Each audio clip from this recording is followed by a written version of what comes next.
නමෝ තස් භගවතු වරහතෝ සම්මා සම්බුද්දස්ස. ඒ භාග්‍යවත් වූ අරිහතෝ සම්්‍යක් සම්බුද්ධ රාජෝත්තමයන්න් වහන්සේට මාගේ নমස්කාරය වේවා. සාදු සාදු සාදු. පින්නතුනේ, ඔබට මතකයි අපි මාතෘකා කරගත්ත කරණීය සූත්‍රය පිළිබඳව සාකච්ඡා කරන්නට.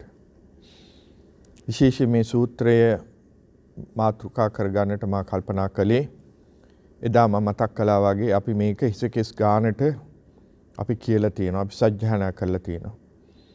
නමුත් මේ සූත්‍රයේ ඇතුළත තුල තියෙන අන්තර්ගතය පිළිබඳව අපි හුඟ දෙනෙක් දන්නේ නැහැ.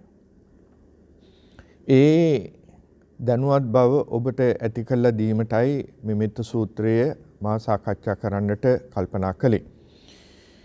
ඉන් පසුගිය සතියේ අපි කරපු සාකච්ඡාව බොහෝ දෙනෙක් අහලා තිනවා. ඒ අය වරින් වර කතා කරලා අපිව දැනුවත් කරනවා. ඇත්තටම හරි සතුටුයි ඒකට. මොකද අපි මේ කරන කටයුත්ත නිස්සාරණ අධ්‍යාසයෙන් අපි මේ මල්ලිත් එකතු වෙලා මේක හැම දිනාටම අහන්ට දකින්ට නවීන තාක්ෂණ ඔස්සේ සලස්සනවා.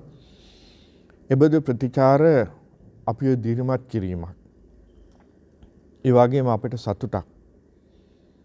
බොහොම ඉස්සර මට මතකයි මම ලංකාවේ ඉන්න කාලේ ගුවන්විදුලියෙන් වරින් වර ධර්ම දේශනා පවත්වනවා. ඔබට මතක ඇති තාමත් ඉරිදා දවසට තාම බදාදා යනවද දන්නේ නැහැ. ඉස්සර නම් බදාදා තිබුණා ධර්ම දේශනා පවත්වන උදේ 8ට රාත්‍රී 8 සිට ওই විදිහට. ඉරිදා උදේ මම ගුවන්විදුලියෙන් බණක් කිව්වා. බණ කියලා බණ ප්‍රචාරය වුණා ඉරිදා උදේ. දවල් 11ට විතර මිනිස්සෙක් පන්සලට එනවා. ඇවිල්ලා මේ මිනිස්සයා අපි එතකොට දානකට යන්න ලෑස්තියි. මගෙන්ම ඇහුවා නම කියලා. සන්තින්ද්‍රී හාමුදුරුවෝ මේ පන්සලේ ඉන්නේ ආරංචියේ, හම්බෙන්න යාවි කියලා. මං ඇහුවා ඇයි මොකද්ද මහත් වුමනාව? අද උදේ මං ඒ හාමුදුරන්ගෙන් බණක් ඇහුවයි. මම මේ හාමුදුරන්ට පින් දීලා යන්න ආවේ. මං මොකක්ද උනේ? මම දරු පවුල්කාරයෙක් හාමුදුරනේ. මට රස්සාවක් නැහැ. මගේ යාළුවෝ මට කතා කළා රස්සාවකට. ඒ මොකද්ද? අනවශ්‍යයෙන්, ඒ කියන්නේ හොරෙන් දව කපන්න. ඒ කියන්නේ කැලෑවට ගිහිල්ලා රක්ෂිත වන තියෙනවනේ. මේවයි හොරෙන් ගස් කපන්න. බණ ටික ඇහුවට පස්සේ මට හිතුණා මම මේ ගමන නොයා යුතුයි කියලා. හාමුදුරනේ මං කියලා යන්න ආවේ ඔබ වහන්සේ මාවත් මගේ දරු පවුලත් බේරලා දුන්නට. මං එදා පුදුම සතුටක් ලැබුවා. දහස් ගාණක් ඒ බණ සමහර වෙලාවට අහන්න ඇති, ලක්ෂ ගාණකට ඇහෙන්න ඇති. නමුත් එක මිනිස්සෙක් ඒ බණෙන් ප්‍රයෝජන ලැබුවා කියන මානසික සතුට අදත් මට තියෙනවා. අපිට අවශ්‍ය කරන්නේ ඉච්චරයි. සතුට. අදත් මම සතුට ගැන කතා කරනවා, සැපේ ගැන කතා කරනවා. අපි මේක කරන්නේ මුදලට නෙවෙයි. අපි මේකේ මුදල් බලාපොරොත්තුවක් නැහැ. යම් කිසි කෙනෙක් මේ කටයුත්ත අවසානයේදී අපිට මතක් කරනවා නම් හාමුදුරනේ මම ආසයි අපේ මිය පරලෝකීය මෑණියන්ට පියාණන්ට පින් දෙන්න. අපේ දරුවන්ට ආශිර්වාද කරන්න ඔබ වහන්සේගේ කටින්. අපි ඒක කරනවා සත්භාවයෙන්, බලාපොරොත්තු වෙන්නේ නෙවෙයි. ඒ නිසා හුදු නිස්සරණාධ්‍යාසයෙන් අපි මේ කරන කටයුත්ත ඔබ යම් කිසි ප්‍රයෝජනයක් ලබනවා නම් ඒක තමයි අපේ සතුට. මෙත්ත සූත්‍රයේ පසුබිම ඔබට මතකයි භික්ෂුන් වහන්සේලා පිරිසක් අරණ්‍ය ගත වෙලා භාවනානුයෝගීව අදෘශ්‍යමාන බලවේග වලින් ආපු බාධක නිසා මනස ඒකාග්‍රතාවයට පත් කරගන්න බැරි වුණා. බුදුරජාණන් වහන්සේ ළඟට නැවත උන්වහන්සේලා වැඩම කළා. මේ අපහසුතාවය ප්‍රකාශ කළා. ඒ වෙලාවේදී බුදුරජාණන් වහන්සේ ඒ ඇත්තන්ට මෙත්ත සූත්‍රය උගන්වලා මේක කටපාඩම් කරගන්න මේක සජ්ජායනා කර කර යන්න ඒ භාවනා කරලා නිවාඩු වෙලාවක සජ්ජායනා කරන්න මේ අනුව කටයුතු කරන්න. උන්වහන්සේලා කළා. අර අදෘශ්‍යමාන බලවේග වලින් සහයෝගය ලැබුණා විරුද්ධත්වයේ වෙනුවට. මොකද මෛත්‍රී. ඒ විතරක් නෙවෙයි උන්වහන්සේලාගේ සිතැඟි මස්තක ප්‍රාප්ත කරගන්නට ඒ කියන්නේ උන්වහන්සේලාට ඒ තුලින් ලෞතුරු සුවය ලබන්නට මේ මෙත්ත සූත්‍රය උන්වහන්සේලාට උදව් වුණා. මේකෙන් විශේෂයෙන් මතක් කරන්නේ ඔබට මා සිහිපත් කරන්නට ඕනේ ආධ්‍යාත්මීය දියුණු කරගන්න වැඩපිළිවෙල. ලෞකික නෙවෙයි ලෝකෝත්තර. ඒක හොඳට මතක තියාගන්න. ලෞකික නෙවෙයි ලෝකෝත්තර.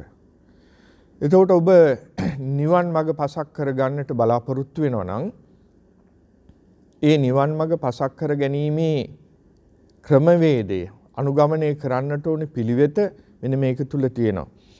ඒකට මම ඔබට මතක් කරුවානේ භාණ්ඩයක් පරිභෝග කරන්නට ඔබ බලාපොරොත්තු වෙනවා නම් මේක බල හිටියට මේක අතගගා හිටියට මේක වර්ණා කර කර හිටියට ඒක පාවිච්චි කළා වෙන්නේ නැහැ.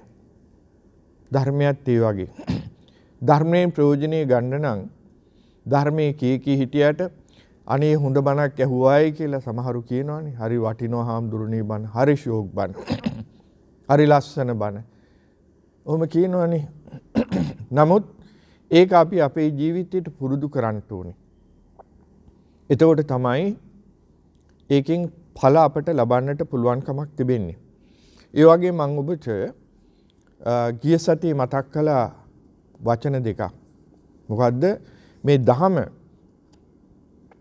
අපේ ජීවිතයට අපි පුරුදු කරගෙන යෑම තුලින් අපට ලැබෙන ගෞරවාන්විත නම්බුනාමයක්. ඒ තමයි ධම්මචාරී කියන නම්බුනාමය. උදම් වෙන්න එපා. මාන්නය ඇති කරගන්න එපා. මම මේක කිව්වේ සමහරව කියනවා අපේ බ්‍රහ්මචාරී කියලා. මං කිව්වා ඔබ බ්‍රහ්මචාරී වෙනවට වඩා ඔබ ධම්මචාරී වෙන්න. වෙන්න ඕනේ එකයි. ඔබ පෞල් ජීවිතයක් ගත කරනවා නම් මොකටද ඔබ බ්‍රහ්මචාරී වෙන්නේ? දැන් මන් දන්නවා ඔකට නොයෙකුත් විදිහේ පොළු පහරවල එන කමක් නැහැ. මං මේ හැම දෙයකටම ලෑස්ති. මම මේ කියන්නේ බුදුරජාණන් වහන්සේ අපට දේශනා කරපු දහම් මඟ. පැහැදිලිනේ? බ්‍රහ්මචාරීට වැඩිය ධම්මචාරී වෙන්න. ඔබ කවුද? මම ධම්මචාරී. බලන්න කොච්චර ලස්සනද කියලා. කොච්චර ලස්සනද කියලා.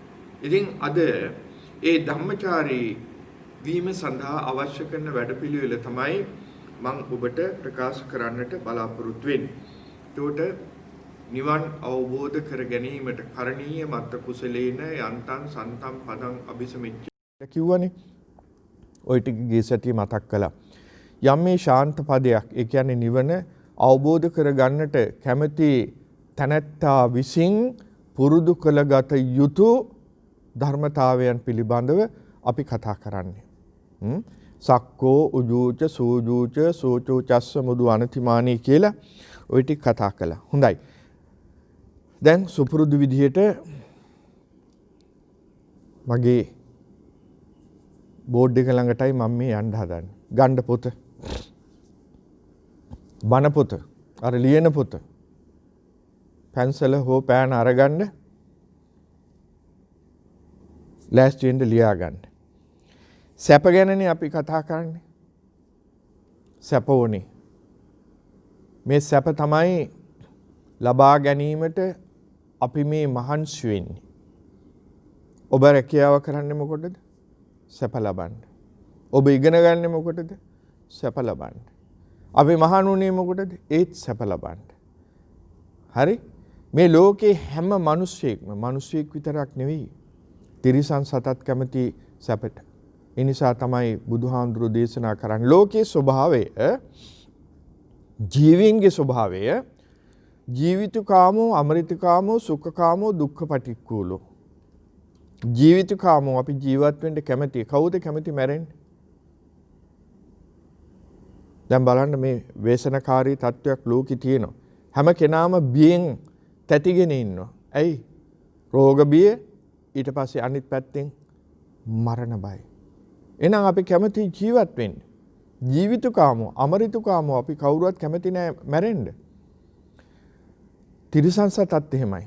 ඊළඟට සුඛකාමෝ අපි කැමති සැපයට. දුක්ඛ පටික්කුලෝ අපි හැම කෙනෙක්ම දුක පිළිකුල් කරනවා. එහෙනම්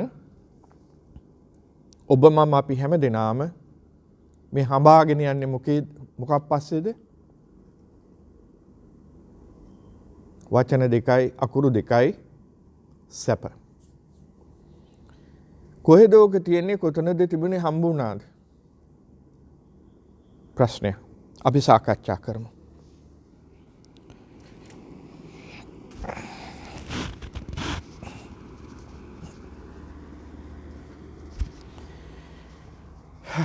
සැප. හරි? මම අද බෝඩ් එකේ ලිව්වා. මේ ලිව්වේ මට වෙලාව ඉතුරු කරගන්න ඕන නිසා. මොකද හැමදාම මල්ලි මගෙන් අහනවා හාමුදුරනේ කොච්චර වෙලාද? මම පැයක්. හැමදාම පැය එකමාරක් නැත්තම් පැයක් විනාඩි 20ක් විතර කාලය ගත කරනවා. මේක වෙලාව ඉතුරු කරගන්න ඕන නිසා මම මේ පොඩ්ඩක් ලිව්වා. මම ඔබට පස්සේ මේක එකින් එක පැහැදිලි කරන්න. දැන් මම කිව්වනේ මතක තියාගන්න මෙත්ත සූත්‍රයේ අපි කතා කරන්නේ සැපක් ගැන. හරි?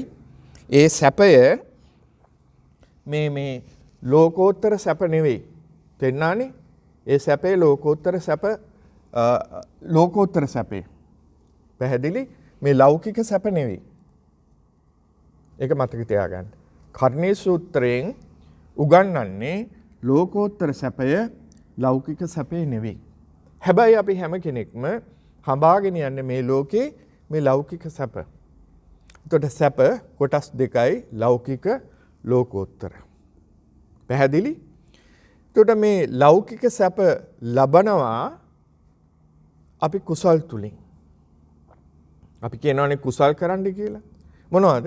දාන දුන්නාම ඒක ලෞකික සැප ලබන්න පුළුවන් ක්‍රමයක්. සිල් සමාදන් වුණාම ඒකත් ලෞකික සැප ලබන්නට පුළුවන් ක්‍රමයක්. භාවනාවත් ලෞකික සැප ලබන්නට පුළුවන් ක්‍රමයක්. භාවනාව දියුණු කරගෙන යනකොට මෙන්න මේ தත්ත්වයටපත් වෙනවා. හැබැයි දානයත් අපට මේකට උදව් වෙනවා. පොඩි උදව්වක්. සීලයත් අවශ්‍යමයි මේකට. ඒකත් අපිට පොඩි උදව්වක් රුකුලක් දෙනවා. අපි කියනවානේ මම ඒ වචනේ අපි පොඩි සපෝට් එකක් දෙනවා. සහයෝගයක් දෙනවා. ඒක තමයි මේකින් වෙන්නේ. හරි. දැන් මේ ලෞකික කුසල් සිතක් දෙන කුසල. ඒ සිතක් මේක කුසල්. මේක සිතක් කුසල් වෙන්නේ කොහොමද කියලා බලන්න. අපිට හැමතිස්සෙම සිත් පහළ වෙනවා. ඒක ස්වභාවය. සිත් පහළ වෙන්නේ නැත්නම් අපි මැරිලා. හොඳට මතක තියාගන්න. හරිනේ? එතකොට සිතං කුසලයක් බවට පත් වෙන්න නම් මෙන්න මේවා යටපත් වෙන්න ඕනේ. මොනවද? ලෝභය, ද්වේෂය, මෝහය. පැහැදිලි? ඔව්. මේවට කියනවානේ අකුසල් මුල් කියලා. මම කියන්නම්. අකුසල් මුල්. හරි? අකුසල් මුල්. මොනවාද? ලෝභෝ අකුසල මූලං, දෝෂෝ අකුසල මූලං, මෝහෝ අකුසල මූලං කියලා කියවනේ අකුසල් මුල් මේවා. එතකොට අපේ සිත තුළ නිරන්තරයෙන් බලපවත්වන ලෝභ දාන දෙනකොට යටපත් වෙනවා. ද්වේෂ දාන දෙනකොට යටපත් වෙනවා. මෝහ දාන දෙනකොට යටපත් වෙනවා. මොකද කර්මඵල අපි විශ්වාස කරන නිසා. ඒකට ඒවා යටපත් වුණොත් තමයි ඒක කුසලයක් බවට පත් වෙන්නේ. හොඳට මතක තියාගන්න. දන් දුන් පමණකින්ම කුසල් සිත් පහළ වේද කියලා ඔබ දැන් කල්පනා කරලා බලන්න. මොකද මෙන්න මේවා. හරිනේ? දන් දෙනවා. සමහර එක පරමාර්ථ ඇතුව දන් දෙනවනේ. මං ගේසත් කිව්වනේ ඕක. නොදී බැරි හින්දා දෙනවා, දීලා බයිනවා, බැන දෙනවා. අරවයි මේවා. එතකොට මේ ලෝභය යටපත් වෙලාද? සමහර වෙලාවට ඔබ කල්පනා කරා හප්පච්චියේ ව්‍යංජන 4-5ක් උයාගෙන යනවා බොහොම රසට අපිට දවස් 2කට 3කට සුමානකට පිරිමහැන්න තියෙන දේවල් නේ කී ඔබ හිතන්නේ. ඒකට ඔබේ සිතේ කුසලයක් යටපත් වෙලා නැහැ. අලෝභය ඒ කියන්නේ අකුසලයේ යටපත් වෙලා නැහැ. ඉතින් එහෙමනම් ඒක කුසලයක් නෙවෙයි. ඒ නිසා මේ ගැන හිතන්න. මං වැඩි කාලය ගත කරන්නේ නැහැ. මොකද මේ අද මේකෙන් මේ මෙත්ත සූත්‍රයේ මේ කටයුතු අවසන් කරන්න ඕන නිසා. මොකද මේවා ගැන මං ඔබට හුඟක් කතා කළා. දැන් මං කිව්වනේ බණ අහනකොට අත්තං උපපරික්කිත්වා කියලා කිව්වනේ. මං ඕක ගිය සතියේ කිව්වා. අත්තං උපපරික්කිත්වා කියලා වචනයක් කිව්වා. ඒ කියන්නේ අර්ථ පරීක්ෂා කරලා බලන්න. මේ කියන දේවල් ඔබ හොඳට කල්පනා කරලා බලන්න. හරි. එතකොට දැන් කුසල සිතක් අපිට ඇති වෙනවා. දානේ දෙනකොට අපි සිල් ගන්නකොට අපි භාවනා කරනකොට කුසල් සිතක්. එතකොට ඒ කුසල් සිතේ යම් සංසුන් ස්වභාවයක් ඇති වෙනවනේ. ඒ කියන්නේ සිත සංසුන් බවට පත් වෙනවා අපි පිනක් කරනකොට. පැහැදිලිද? සිත සංසුන් බවට පත් වෙනවා. එහෙම නැතුව බෑනේ අපිට පිනක් කරන්න. දාන දෙන්නකොටත් කලබල හිතක් ඇති කරගෙන දන් දෙන්නමයි. සමහර වෙලාවට එක එක්කෙනාගේ හිතවල ස්වභාවය මම ඒක විග්‍රහ කරන්න යන්නේ නැහැ. තේන්නාද? හිත කලබල නම් අපිට පිරිසිදුව කුසලයක් පින්කමක් කරගන්න අමාරුයි. හිත සංසුන් වෙන්න ඕනේ. බොහොම සංසුන් හිතක් ඇති කරගත්තාම අන්න ඒ කුසල සිතේ ඇති වෙන සංසුන් ස්වභාවයේ හඳුන්වන වචනයක් ඒක තමයි සමාධිය කියලා කියන්නේ. හොඳට මතක තියාගන්න. හරිනේ? මොකද්ද? සමාධිය. එතකොට ඔබ ඕනනම් ලියාගන්න පොතේ කුසල සිතේ ඇති වෙන සංසුන් ස්වභාවයේ හැඳින්වීමට පාවිච්චි කරන වචනය සමාධි. මේ ධර්මයේ පැහැදිලි කළා ඒක මෙන්න බලන්න. මොකද්ද? කුසල චිත්තේ ඒකාග්‍රතා සම්මා සමාධි. ඔබ අහලා තියෙනවනේ ආර්ය අෂ්ටාංගික මාර්ගයේ සම්මා සමාධි කියලා එකක්. මොකද්ද සම්මා සමාධිය?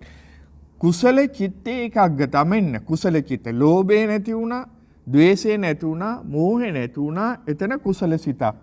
ඒ කුසල සිතක් ලෝභ, ද්වේෂ, මෝහ යටපත් වීම නිසා ඇති වුණා වූ ඒකාග්‍රතාවයට කියනවා මොකද්ද? සම්මා සමාධි. පැහැදිලිනේ? හරි.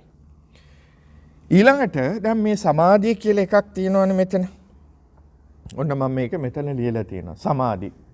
මොකද්ද සමාධිය කියලා කියන්නේ? සමාධි සිතක් ඇති වෙනකොට සිතේ තියෙන කහට. සිතේ තියෙන මොනවාද? කහට. අපි ඒකට කියනවා කෙලෙස්. හරිනේ? කෙලෙස්. ඒකත් මම මෙතන ඉරක් ගහන්න. කෙලෙස්. ඕක විග්‍රහ කරන්න ඕනේ නැහැනේ. කෙලස් කියපුවාම ඕක මහා සාගරයක් වගේ. හැබැයි ඒ ඔක්කොම ඇතුළත් වෙන්නේ මෙන්න මේකට. ලෝභයට, ද්වේෂයට, මෝහයට. මේක තමයි මුල් අරටුව. තේරුණාද? හරියට ඒක මුදුන් මුල. මුදුන් මුල මෝහයේ ඒකේ තව මුල් ගොඩාක් තියෙනවා. හරිනේ? එක මුලයිනේ තියෙන්නේ. එක මුදුන් මුලයි. හැබැයි අතිරේක මුල් කොච්චර තියෙනවද? හරි.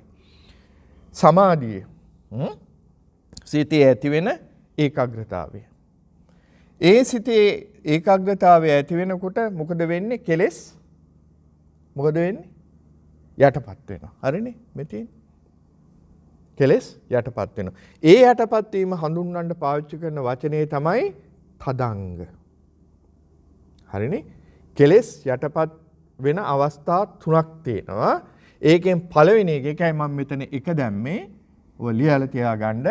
කෙලෙස් යටපත් වෙන අවස්ථා පළවෙනි එක තදංග. ඒකට දානේ දෙනකොට මම ඉස්සෙල්ලත් මතක් කළා ලෝභය යටපත් වෙන්න ඕනේ, ද්වේෂය යටපත් වෙන්න ඕනේ, මෝහය යටපත් වෙන්න ඕනේ. අන්න මේ කෙලෙස් යටපත් වුණා. පැහැදිලිනේ? එසේ කෙලෙස් යටපත් වුණොත් තමයි ඒක තදංග බවට පත් වෙන්නේ. සිල් සමාදන් වෙනවා. අපි මොකද සිල් සමාදන් වෙන්නේ? අනුන්ගේ වැරදි හොයන්නවත්, අර හොයන්නවත්, මේව හොයන්නවත් නෙවෙයිනේ. අනුන් ගැන හොයන්න නෙවෙයි, තමන් ගැන හොයන්න. එතකොට ඒ විදිහට සිල් සමාදන් වෙන්න ඇවිල්ලා අපේ සිත්වල ලෝභ, ද්වේෂ, මෝහ යටපත් කරගන්න ඒ වෙලාවේදී අට පුළුවන්කම ලැබුණොත් එතකොට මොකද්ද? තදංග. බණ අහනවා. ඒකාග්‍රතාව සිතින්. හරි? ඒකාග්‍රතාව සිතින් බණහනවා නම් ඒ වෙලාවෙදිත් අපිට ඇති වෙන්නේ මොකද්ද? තදංග. తాවකාලිකයි. ඒ වෙලාවට විතරයි. බණහලා නැගිටිනකොට ඒක නැති වෙන්න පුළුවන්. දන් දීලා ඉවර වෙනකොට ඒ තදංග ස්වභාවය නැති වෙන්න පුළුවන්. తాවකාලිකයි.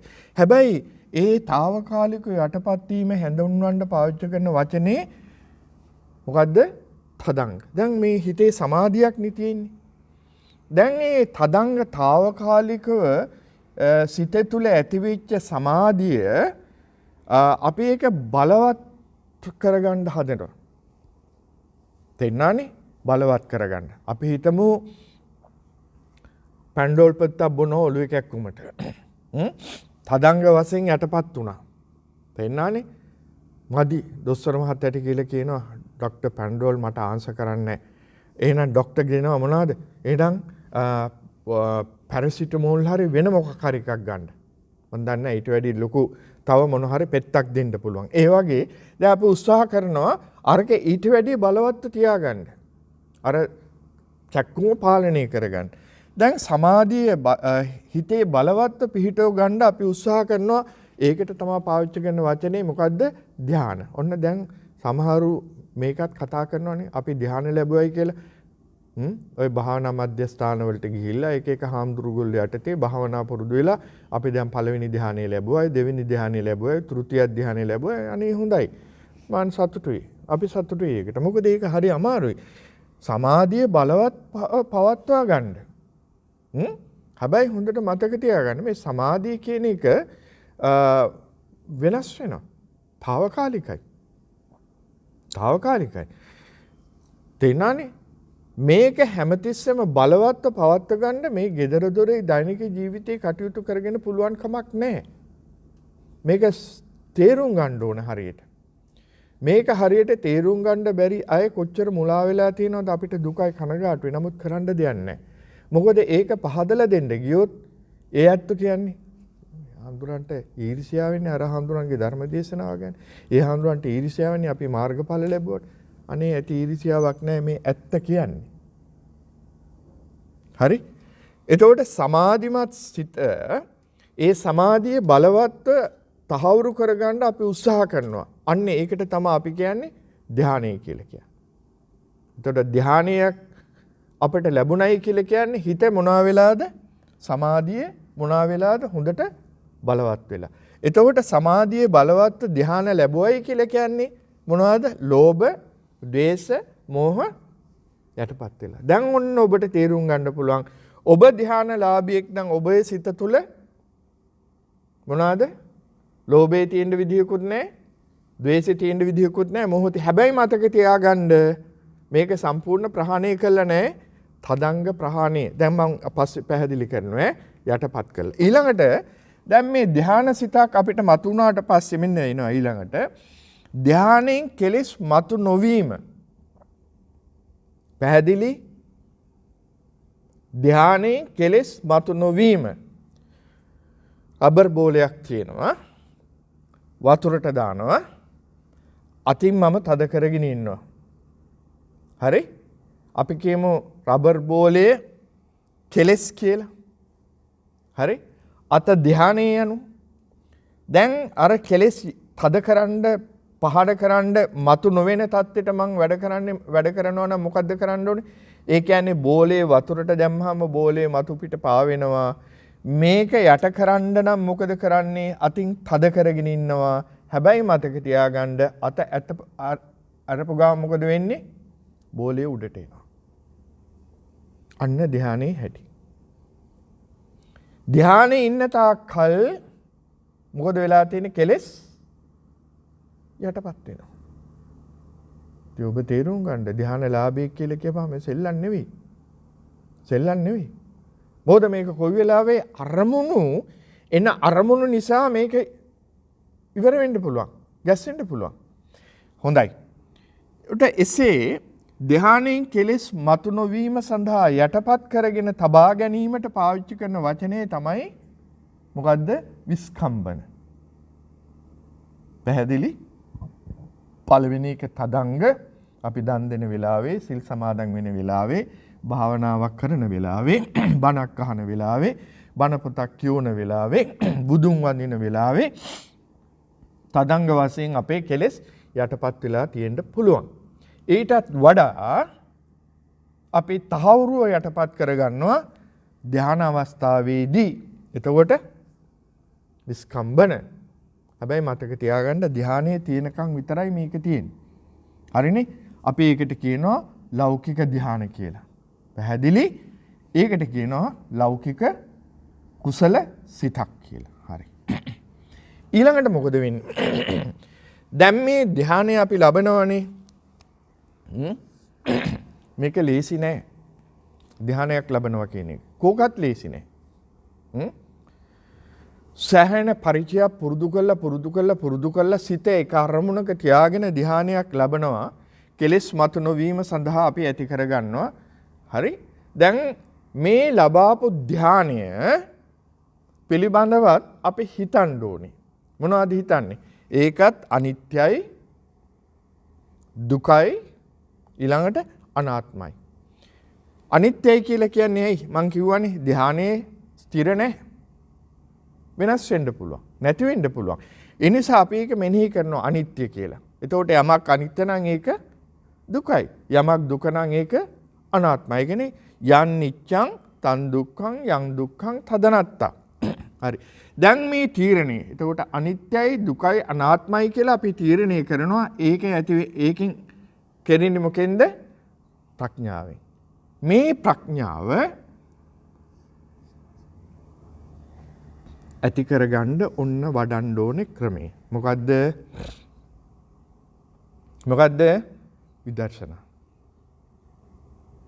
විදර්ශනා. මේ විදර්ශනා වැඩිමින් තමයි ප්‍රඥාව ඇති වෙන්නේ. ඒ ප්‍රඥාවෙන් තමයි මේද අනිත්‍ය දුක්ඛ අනාත්තයි කියලා අපි තේරුම් ගන්න. හරි, දැන් මෙතන පැහැදිලි කරා නොන්න සැප. ධ්‍යාන සැපක් තියෙනවා ලෞකිකයි. ප්‍රඥාව ඇතිවීමෙන් විදර්ශනා භාවනාව තුළින් ප්‍රඥාව ඇතිවීමෙන් ලැබෙන මොකද්ද? ඒකට අපි කියනවා මොන සමාධියද? ලෝකෝත්තර සමාධිය. දැන් මේ ධ්‍යානයෙන් ඇති වෙන සමාධියට අපි කියුනේ ලෞකික සමාධිය, ලෞකික කුසලය කියලා. දැන් ප්‍රඥාව විදර්ශනා භාවනාව වඩලා ප්‍රඥාව තුළින් අනිත්‍ය දුක්ඛ අනාත්ම තේරුම් ගත්තා ගැනීම තුළින් ඇති වෙන ලෝකෝත්තර සමාධි. ඒක තමයි මොකද්ද අපි කියන්නේ? නිවන. හරි, මේ ලෝකෝත්තර සමාධි නිවන ඇති වුණාන් පස්සේ මොකද වෙන්නේ? කෙලෙස් සමුච්ඡේද ප්‍රහාණ. හරි. හැබැයි ඒකෙත් අවස්ථා හතරක් තියෙනවානේ නිවනේ. මොකද්ද? සෝවාන්, ඊළඟට සකදාගාමි, අනාගාමි, අරිහත් කියලා. දැන් මේකෙන් කෙලෙස් යට නැති කරන අවස්ථා තියෙනවානේ. දැන් මේකෙන් කීයක් නැති කරන? දැන් අපි ඔක්කොම සංයෝජන 10යිනේ. තේරෙනවද? මේ 10 නැති වෙන සෝවාන් වීමෙන් සංයෝජන ධර්ම 3යි. හරිනේ? ඔහොම තියෙනවානේ. මම ඒ ගැන අද විග්‍රහ කරන්නේ නැහැ. අපි ඕන්න පස්සේ දවසක විග්‍රහ කරමු. හොඳයි. එතකොට යම් කිසි පුද්ගලයන් අරියත් භාවයට පත් වුණා නම් ඒ අරියත් භාවයට පත්වීමෙන් ඇතිවෙන්නා ඕ ලෝකෝත්තර සමාධියේ නිවනින් මොකද්ද වෙන්නේ? කෙලෙස් සම්පූර්ණයෙන්ම ප්‍රහාණය කරනවා. ඒකට තමයි සමුච්ඡේද ප්‍රහාණය. මේක තුන දැන් මතකයි. පළවෙනි එක තදංග ඒ වෙලාවේදී යටපත් වෙනවා. දෙවෙනි එක විස්කම්බන ධ්‍යාන අවස්ථාවේදී ඊළඟට අරියත් භාවයට පත් වුණාන් පස්සේ සම්පූර්ණයෙන්ම කෙලෙස් සමුච්ඡේද ප්‍රහාණය. මුලින්ම සමුච්ඡේද කියලා කියන්නේ සමූල ඝාතනය කිරීම, ඡේදනය කිරීම සම්පූර්ණයෙන්ම. හරි. ප්‍රශ්නයක් තියෙනවා නම් අපිට යොමු කරන්න. මං ආසයි, අපි ආසයි ඒකට උත්තර දෙන්න. ඔබට ගැටලුවක් තියෙනවා නම් ආම්දුරණි මෙන්න මේක තා පොඩ්ඩක් විග්‍රහ කරලා දුන්නොත් අපි ඊළඟ මාතෘකාව මොනවා වුණත් අපි ප්‍රශ්න පිළිබඳව අවධානය යොමු කරනවා මුලින්. හරි? දැන් මම මකනවා මේ ටික.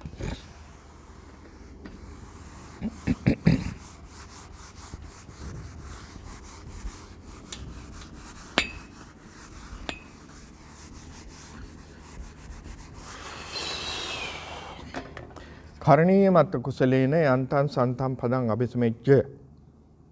නිවන සාක්ෂාත් කරගන්නට කැමති කුසලයේ දක්ෂයා විසින් කළ යුතු කාරණා පිළිබඳවයි අද අපි මේ කතා කරන්නේ. පළවෙනි එක මොනවාද? කරණීය මත්ත කුසලේන යන්තං සන්තම් පදං අபிසමෙච්ච. ඊළඟට එන්නේ ඔන්න පුරුදු කරන්න ඕන ධර්මතා ටික මොනවාද? එසේගේස් ගාන්ට කියලා තියෙනවනේ පළවෙනි එක.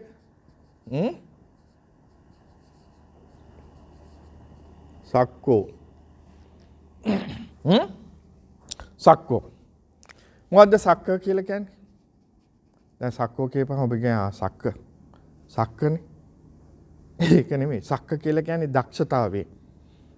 හැකියාව. මේ මොකද්ද දක්ෂතාවය? මේ හැකියාව තියෙන තරමට තමයි අපිට අර්ථය සාර්ථක කරගන්න පුළුවන්. ඔබේ හැකියාව. නැත්තම් සාර්ථක කරගන්න බෑ මොනම දෙයක්වත්. තේන්නානේ? දැන් මට වෛද්‍යවරයෙක් වෙන්න ඕනේ. වෛද්‍යවරයෙක් වෙන්න ඕනකම තිබුණාට මගේ දක්ෂතාවය මගේ හැකියාව. තේන්නානේ? ඒ අර්ථය සාර්ථක කරගන්නට මගේ හැකියාව නැත්තම් මට ඒක පූර්ණේ කරගන්න බෑ. ඒ වගේ සමහර වෙලාවට මේ දක්ෂකම් උත්පත්තියෙන් එන්නත් පුළුවන්. සමහර ළමයිට තියෙනවනේ උත්පත්ති දක්ෂතාවය සංසාරයෙන් ගෙන ආපු ඒවා. සසර පුරුද්ද කියලා අපි කියන්නේ උත්පත්ති හැකියාව දක්ෂතාවය. සමහර ළමයි ගණිතයට ඉගෙනුවේ නැතුණත් ඔය ඉන්නේ පොඩි පොඩි ළමයි සංගීතයට චිත්‍ර කලාවට වෙනත් දේවල් උපතින්ම ඇති කරගෙන එන හැකියාව. සමහර වෙලාවට ඒ හැකියාව පස්සේ අපි වැඩි දියුණු කරගන්නවා. පොතපත කියවලා තමන්ම යම් දේවල් පුරුදු කරලා අධ්‍යාපන ආයතන වලට ගිහිල්ලා මගේ හැකියාව දක්ෂතාවේ මං වැඩි දියුණු කරගන්නවා. ඒකට දැන් මෙතන සක්කෝ කියලා හොඳට මතක තියාගන්න අපි හොඳට මතක තියාගන්න කරණීය සූත්‍රයේ නිවන දෙන්නානේ මේක මේ ලෞකික නෙමෙයි ලෝකෝත්තර හරි ලෝකෝත්තර. එතකොට මම මේ ලෞකික පැත්තත් ඔබට කතා කරලා දෙනවා. ඒ අනුසාරයෙන් ඔබ ලෝකෝත්තර පැත්ත කල්පනා කරලා බලන්න. මොකද නරක පැත්ත කතා කරනකොට තමයි වඩා හොඳ පැත්ත අපිට තේරුම් ගන්න පුළුවන්කමක් තියෙන්නේ.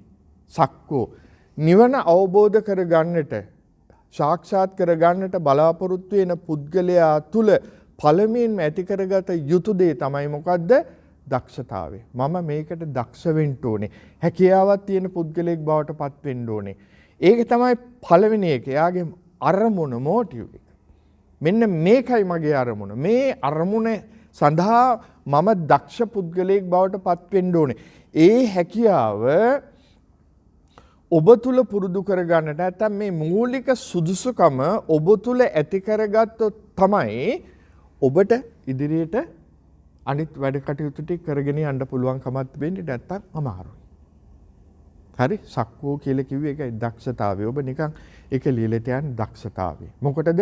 නිවන් අවබෝධ කර ගැනීම සඳහා මා තුල ඇති කරගන්න ඕන දක්ෂතාවය. ඊළඟට දෙවෙනි එක උජ්ජු.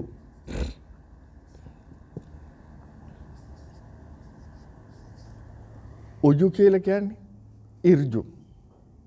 මොකක්ද ඉර්ජුයි කියලා කියන්නේ?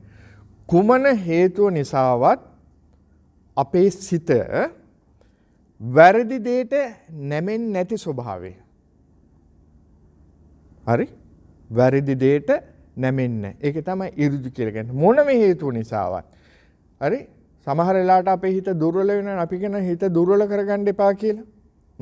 මේ දක්ෂතාවයට දැන් අපි වැඩ කරගෙන යනකොට සමහර වෙලාවට අපේ හිත දුර්වල වෙන්න පුළුවන්. අයියෝ හරි අමාරුයි සීතලයි උෂ්ණයි බඩකිනි නිදිමතයි අමාරුයි අරකයි මේකයි මං ගිය සතියේට ඉස්සෙල්ලා සතියේ රතවිනිසු සූත්‍රය ඔබට පැහැදිලි කළා.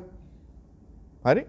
ඒ රතවිනිසු සූත්‍රයේදී මං කියවනේ ඔබට මග්ගා මග්ග ඥාන දර්ශන විසුද්ධිය කියලා එකක් මග නොගම පිළිබඳව ඔබ ආපහු මං හිතන්නේ YouTube එකේ තියෙන නේද මල්ලී ටික. ඔව් YouTube එකේ තියෙනවා. ඔබට ඕන නම් ආපහු ඒකට ආපහු පරිශීලනය කරන්න පුළුවන්. මොකද්ද මේ හාමුදුරුවෝ කිව්වේ? දැන් බලන්න අර අත්තන් උපවරකිත් තමයි බලන්න හැම එකක්ම එකට ගැලපෙන හැටි. හරි? එතකොට උජු මට අපහසුතාවයෙන් එනකොට අනේ බෑ නෑ. සක්කෝ මගේ හැකියාව තියෙන මොකටද මම මේකට යන්න ඕනේ ඉදිරියට යන්න ඕනේ එතකොට තමයි මට මේකෙන් ඉන්න පුළුවන්.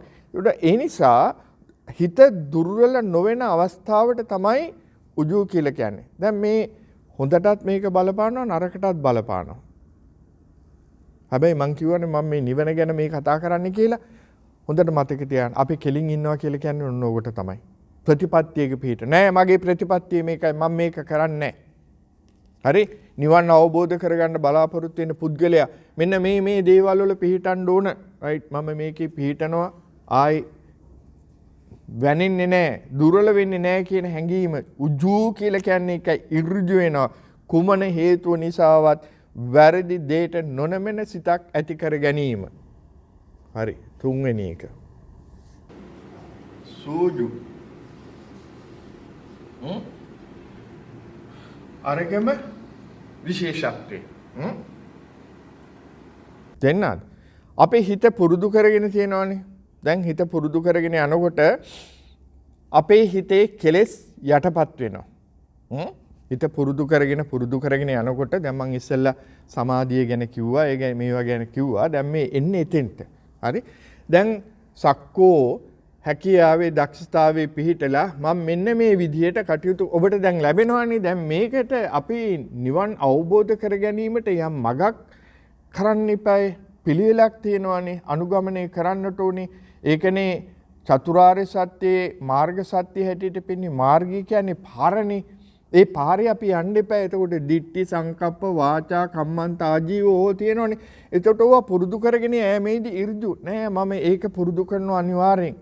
මොන බාධකාවක් කවුරු මොනවා කිව්වත් මම නෑ ඒකෙන් අයින් වෙන්නේ. ඊට පස්සේ අපේ හිතේ සංසුන් බවක් ඇති වෙනකොට ඒ සංසුන් බව දිගටම පවත්වගෙන යන්න ඕනායි කියන දැඩි අදිෂ්ඨානය තමයි සූජු. තේරෙනවනේ? මේක උජු. දැන් අපි පිරිසුදු කියලා කියනවනේ.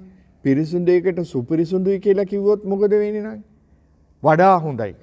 ඉතින් දැන් මේ උජු එකේ වඩාම හොඳ එක. තේරෙනවනේ? තමන්ගේ සිතේ තියෙන කෙලෙස් යටපත් වෙච්ච කෙලෙස් නැවත ඉස්මතු නොවෙන්න කටයුතු සිද්ධ කරගන්නවා කියන දැඩි අදිෂ්ඨානය. පැහැදිලි? හරි. ඊළඟට 4. සක්කෝ උජූච සූජූච සුවච.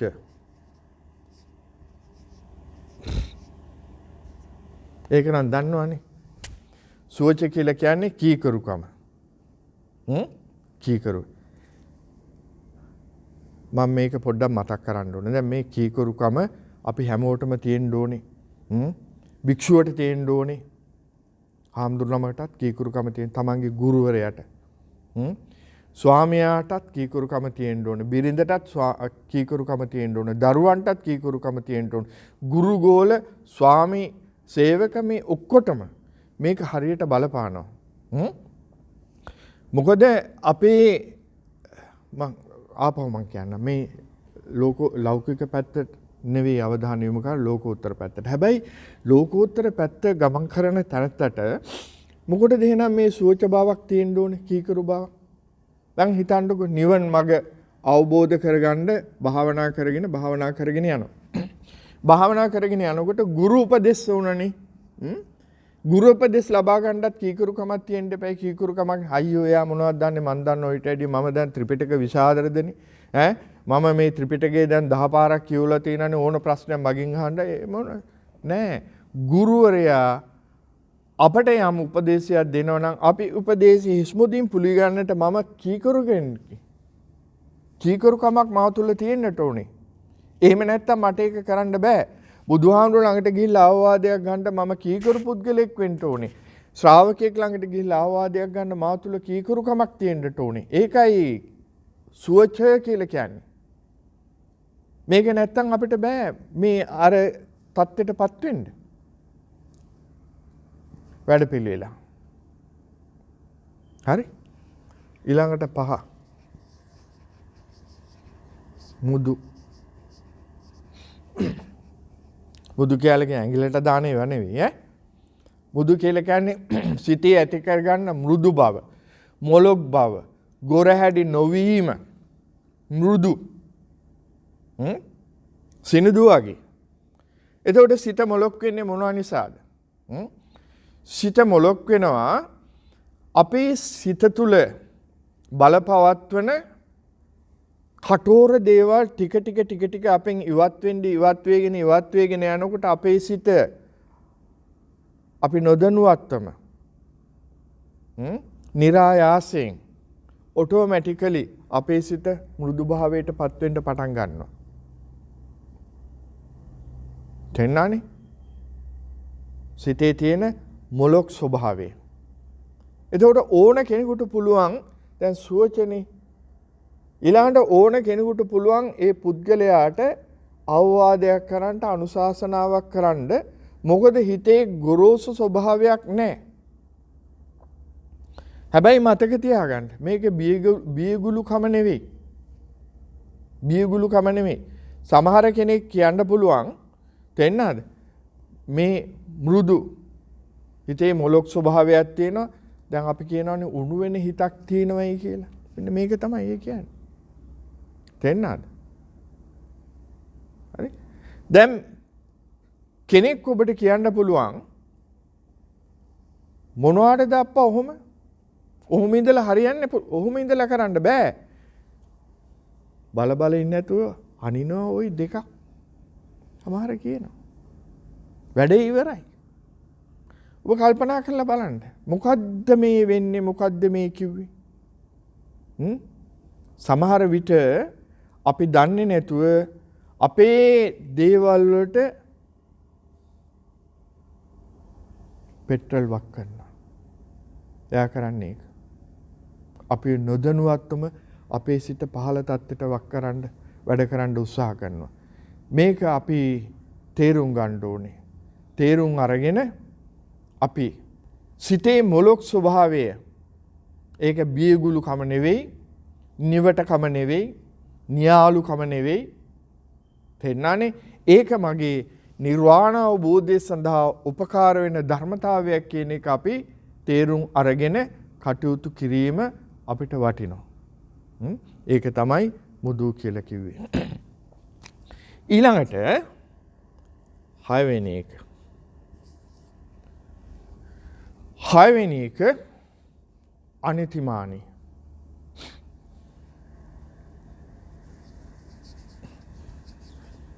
අනති මානි.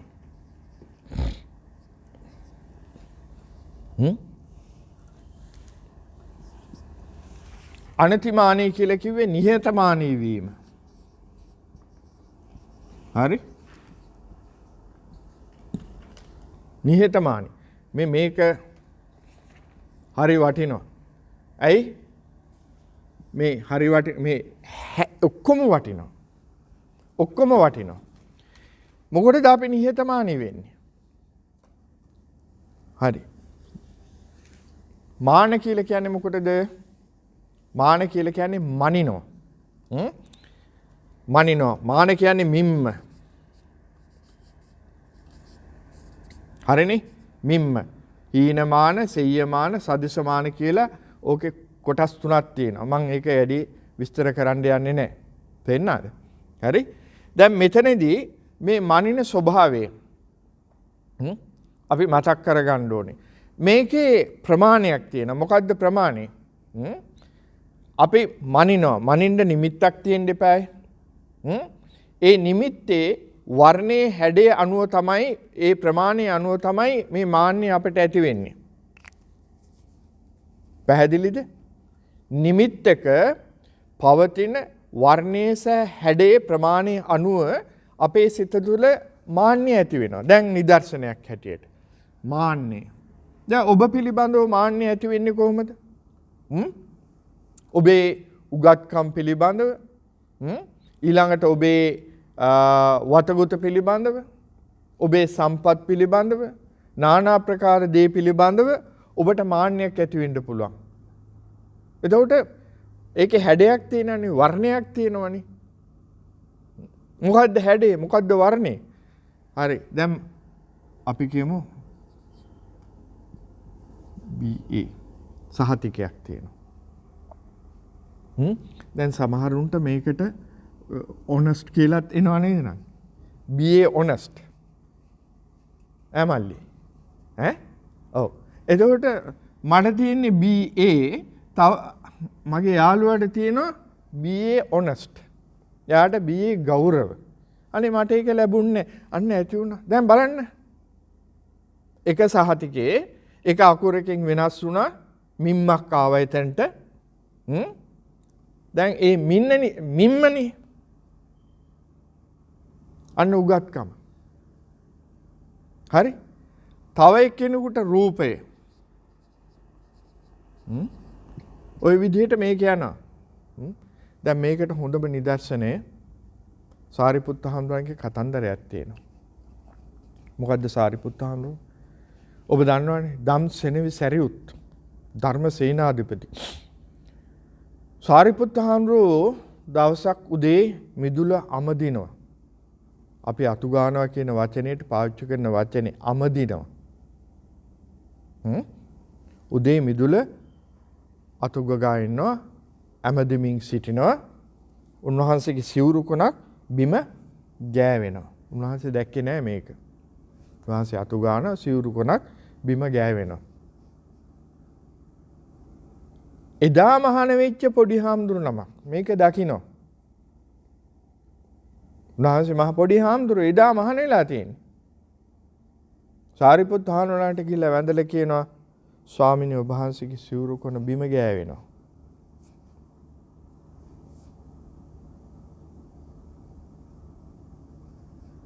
ඉදලා ගත්තා දුන්නද සාරිපුත්ත හාමුදුරු? නෑ. බැලුවා ඇත්ත කතන්දරේ. ඉදලා පැත්තකින් තිබ්බා සිවුර සකස් කරගත්තා.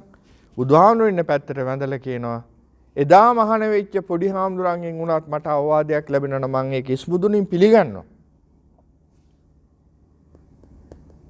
ඇයි? කොහොමද මේ මැනීම ඇති වෙන්නේ? මේ සියල්ල ඇති වෙන්නේ මෙන්න මේ කරුණු තුන මුල් කරගෙන. ලෝභ, ද්වේෂ, මෝහ. මේක තමයි අකුසල මුල්. දැන් අපිට වැරදිලා තියෙන්නේ ඒකයි. මේවා මුල් බැහැගෙන ඇත්තම් බැහැගෙන අපේ සිත් තුළ තියෙනවා. හරි?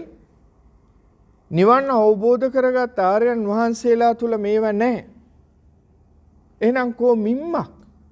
හැම කෙනාම එකයි හැමදේම පොදුයි.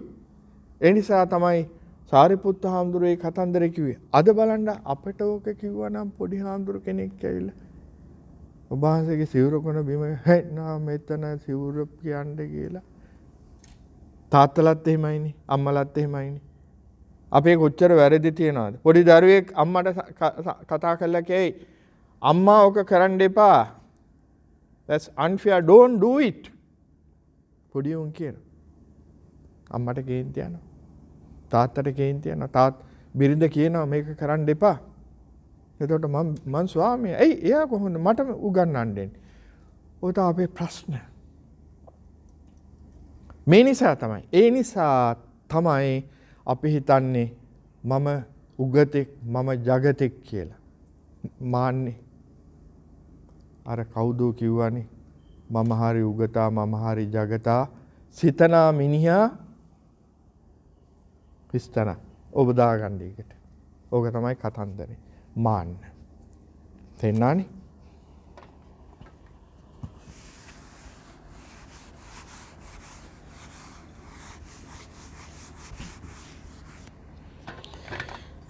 අර මුදු මං අනතිමානී දැන් මාන්නයට කලින් මේ මෘදු කියලා වචනයක් කිව්වනේ සිතේ මොලොක් ස්වභාවය. මෙතනින් මට මතක් වෙනවා බුදුරජාණන් වහන්සේගේ ලස්සන සිද්ධිය. උන්වහන්සේ දවසක් පිණ්ඩපාතේ වඩිනවා බමුණු ගෙදරකට. ඒ වැඩි මේ බමුණට ධර්ම අවබෝධය ලබා දෙන්න ඕනයි කියලා හිතාගෙන. මේ බැමිණි හරි ශ්‍රද්ධාවන්තයි. බමුණ හරි ලෝභයි.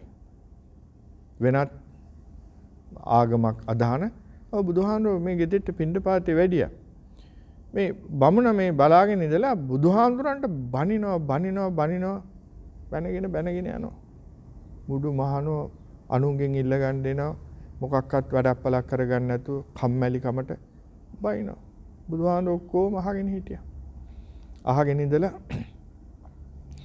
බුදුහාමුදුරුවෝ අහනවා ඉවරද? ඉවරද? දැන් මේ බුදුහාමුදුරුවෝ පිණ්ඩපාතේනේ වැඩලා තියෙන්නේ. ඉවරද? බමනට තවත් කේන්ති ගියා. මොනවාද ඉවරද? බෙදලා ඉවරද? දැන් බැනුන්නේ. බෙදලා ඉවර. දැන් බුදුහාමුදුරුවෝ මේ පාත්‍රය අතේ තියාන මේකට බෙදන්න එපා. දැන් මේ බමුණ බෙදන්නේ මොනවද? බැනුන්නේ. බුදුහාමුදුරුවෝ අහනවා බොහොම මෘදු වචනේ. බෙදලා ඉවරද? බමුණට තවත් කේන්ති ගිහලා බයිනවා. දැන් බුදුහාමුදුරුවෝ වචනයක් කරන්නේ ඔච්චරයි හෙව්වේ. අන්තිමට මෙයා නිශ්ශබ්ද වුණා. බුදුහාමුදුරුවෝ බමුණට කියනවා බමුණ මම ආගන්තුකෙක්. ඔබේ ගෙදරටත් ආගන්තුක වෙනවා. නෑයෝ වෙනවා. මිත්‍ර වෙනවා. ඔබ මේ මිනිස්සුන්ට සංග්‍රහයක් කරනවා. තේ ටිකක් හදලා දෙනවා. කණ්ඩ බොණ්ඩ මොනවා හරි හදලා දෙනවා. ඒ ගෙදරට ආපු අය ඔබ මේ පිළිගන්නන සංග්‍රහය තේ කෝප්පේ හරි කෑම ටික හරි එපා කියලා කිව්වොත් ප්‍රතික්ෂේප කළොත් ඔබ විසි කරනවද? ඔබ ඒක කුණු කූඩේට දානවද? නෑ. එහෙම දාන්නේ අපි බොනවා. මිනිහට පණක් මම බොනවා. එයාට පණක් අපි කනවා. අන්න බමුණ හොඳයි. ඔබ දැන් මට පිළිගන්නුවානේ. මොනවද පිළිගන්නේ? පුළුවන් තරම් බැනු. බමුණ මම මේව බාරගන්නේ නැහැ මට එපා. අන්න බලන්න බුදුහාඳුරු කිව්ටි. ඔච්චරයි. මෘදු වචනය ජීවිතයක් හදන්න අපිට උපකාර වෙන හොඳයි. අනිතිමානි. ඊළඟට සන්තුස්සක. මේකත් වටිනවා. සන්තුස්සක.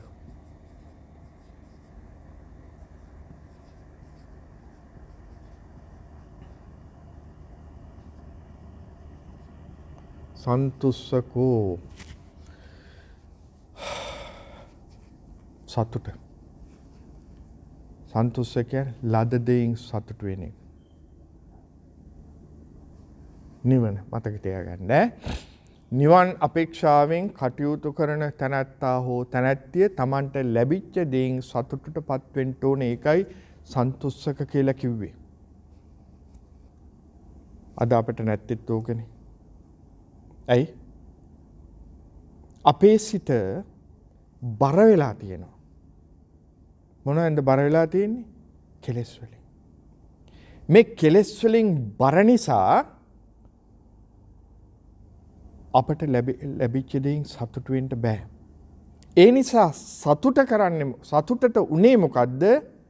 පෑල දොරෙන් සතුට ගිහිල්ලා. ඇයි?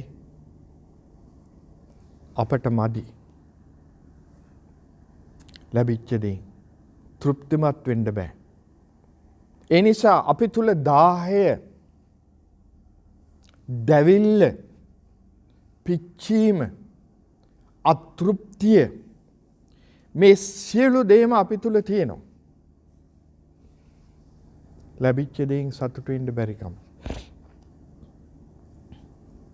ඒ නිසා තමයි සමහර ඇත්තු කියන්නේ අනේ අපේ හිතට කිසිම සතුටක් නැහැ. කොච්චර කළත්, කොච්චර හම්බුණත්, කොච්චර මහන්සිලා වැඩ කළත් හිතට නැහැනේ කිසිම සතුටක්. ඇයි?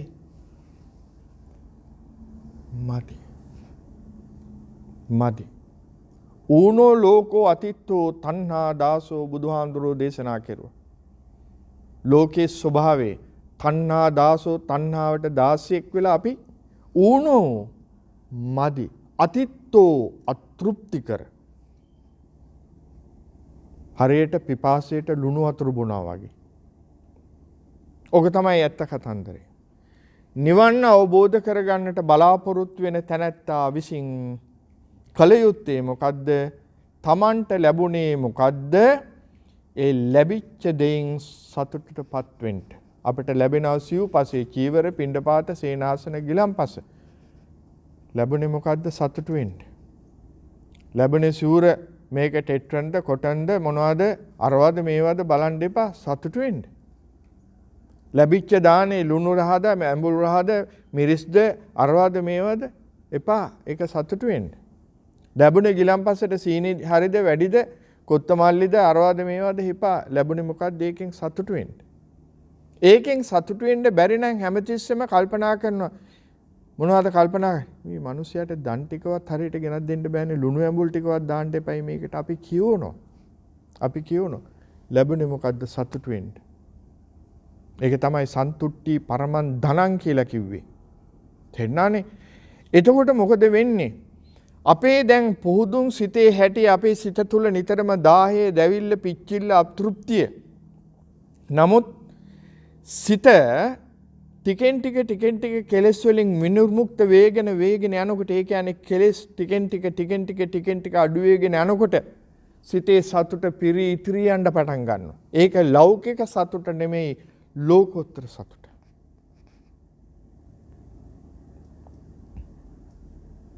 හරි? ලෝකෝත්තර සතුට. උදාන පාළියේ කියවලා බලන්න ඔය ඉන්න ගමන් උදාන පාළි අපදාන පාළි ඔය දැන් ඉන්ටර්නෙට් එකේ තියෙනවා. ඔය නිකන් එක පොත්පත් කියවනවට වැඩි උදාන පාළි කියලා කියන්නේ රහත් භාවයට පත් වුණාට පස්සේ ආර්ය භූමියේ ඇති වුණා ඕ සතුට වචනේ ප්‍රකාශ කරන එක. හරි ලස්සනයි. සන්තෝෂ. සතුට. තේරුණානේ? හොඳයි. දැන් ආධ්‍යාත්මික අය මොකද කරන්නේ? ආධ්‍යාත්මයේ ගමන් කරන අය ටික ටික අත්හරින්න පටන් ගන්නවා. එතකොට අත්හැරීමෙන් ලබන සතුට ඒ ඇත්තු. ඒ සසර ගමන කෙටි කරගන්න යන අය. අපි මේ සසර ගමන දික් කරන්න යන නිසා මොකද කරන්නේ? තව මොනවද කරන්නේ? රැස් කරනවා. තව රැස් කිරීම තුලින් අපි සතුට ලබන්න උත්සාහ කරනවා. හැබැයි ඒ රැස් කරන හැමදේම අනිත්‍යයි කියලා අපි තේරුම් ගන්නේ නැති නිසා ඒ සැප දුකක් බවට පත් වෙනවා. ආධ්‍යාත්මයේ වර්ධනය කරගන්න උත්සාහ කරන ඇත්තෝ රැස් කරනවා නෙමෙයි ටික අත්හරිනවා. ඒ අත්හැරීම තුලින් ඇති වෙන සතුට නිරාමිස සුවය සතුට බවට පත් කරගන්නවා. අන්න ඒකයි වෙනස. එනිසා ආරාධනා කරන ඔබට සන්තුෂ්ක ලැබිච්ච දෙයින් ලැබෙන දෙයින් තෘප්තිමත් වෙන්න. සාර්ථක ජීවිතයකට. ඊළඟට සන්තුෂ්කෝච සුභරෝ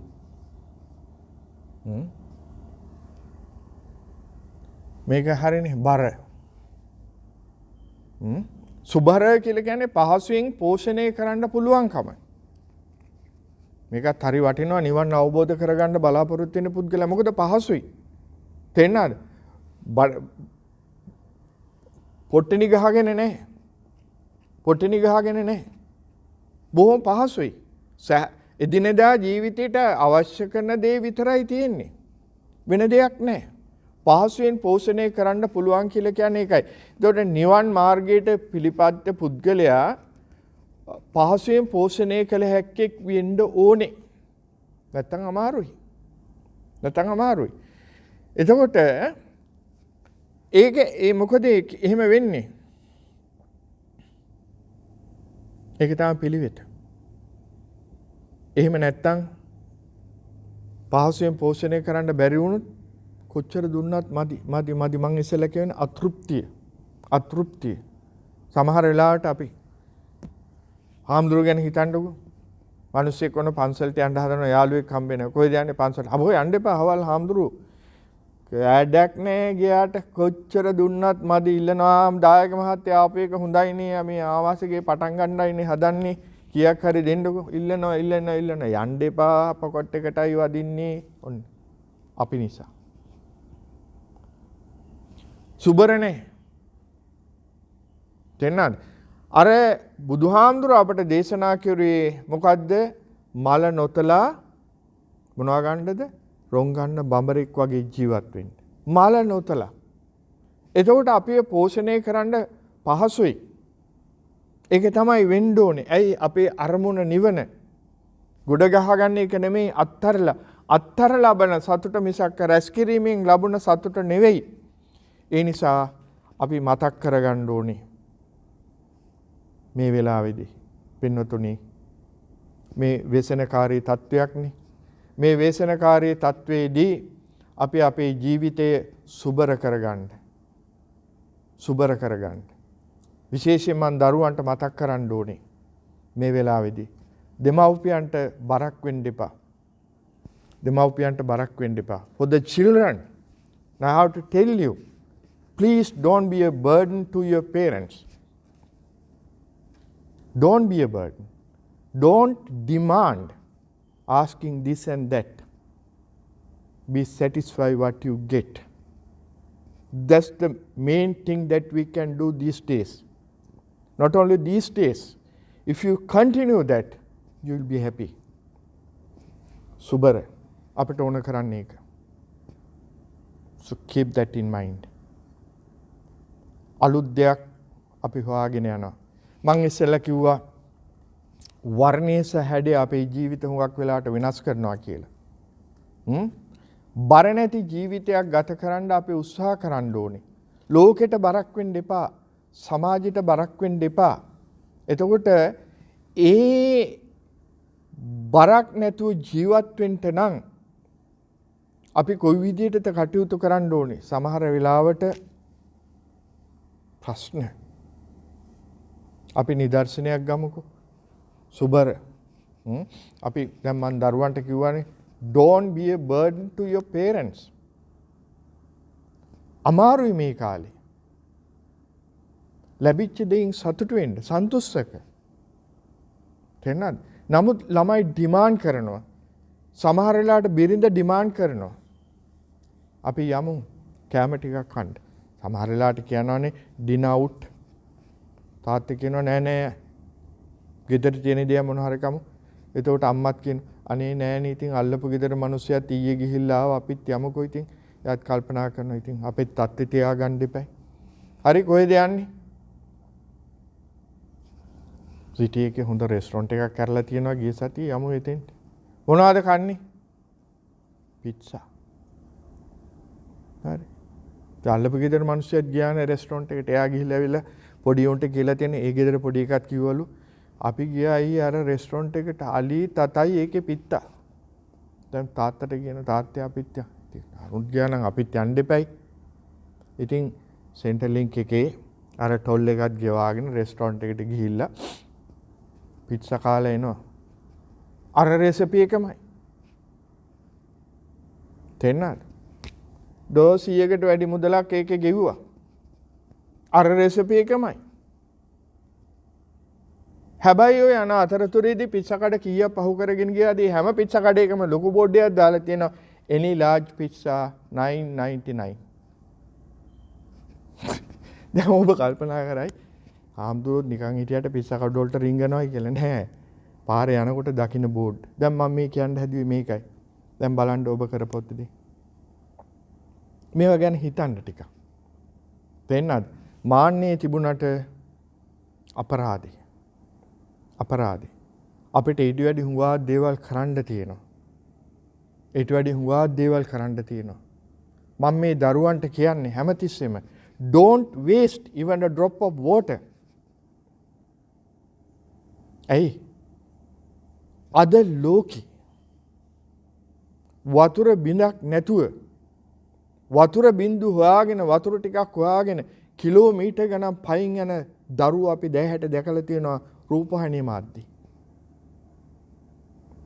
අපේ ළමයි ෂවර් එකට ගිහිල්ලා දොර වහගෙන පයිප් අරගෙන අම්මා ගහනකන් දොරට කෑ ගහනකන් පයිප් අරගෙන ඉන්නවා.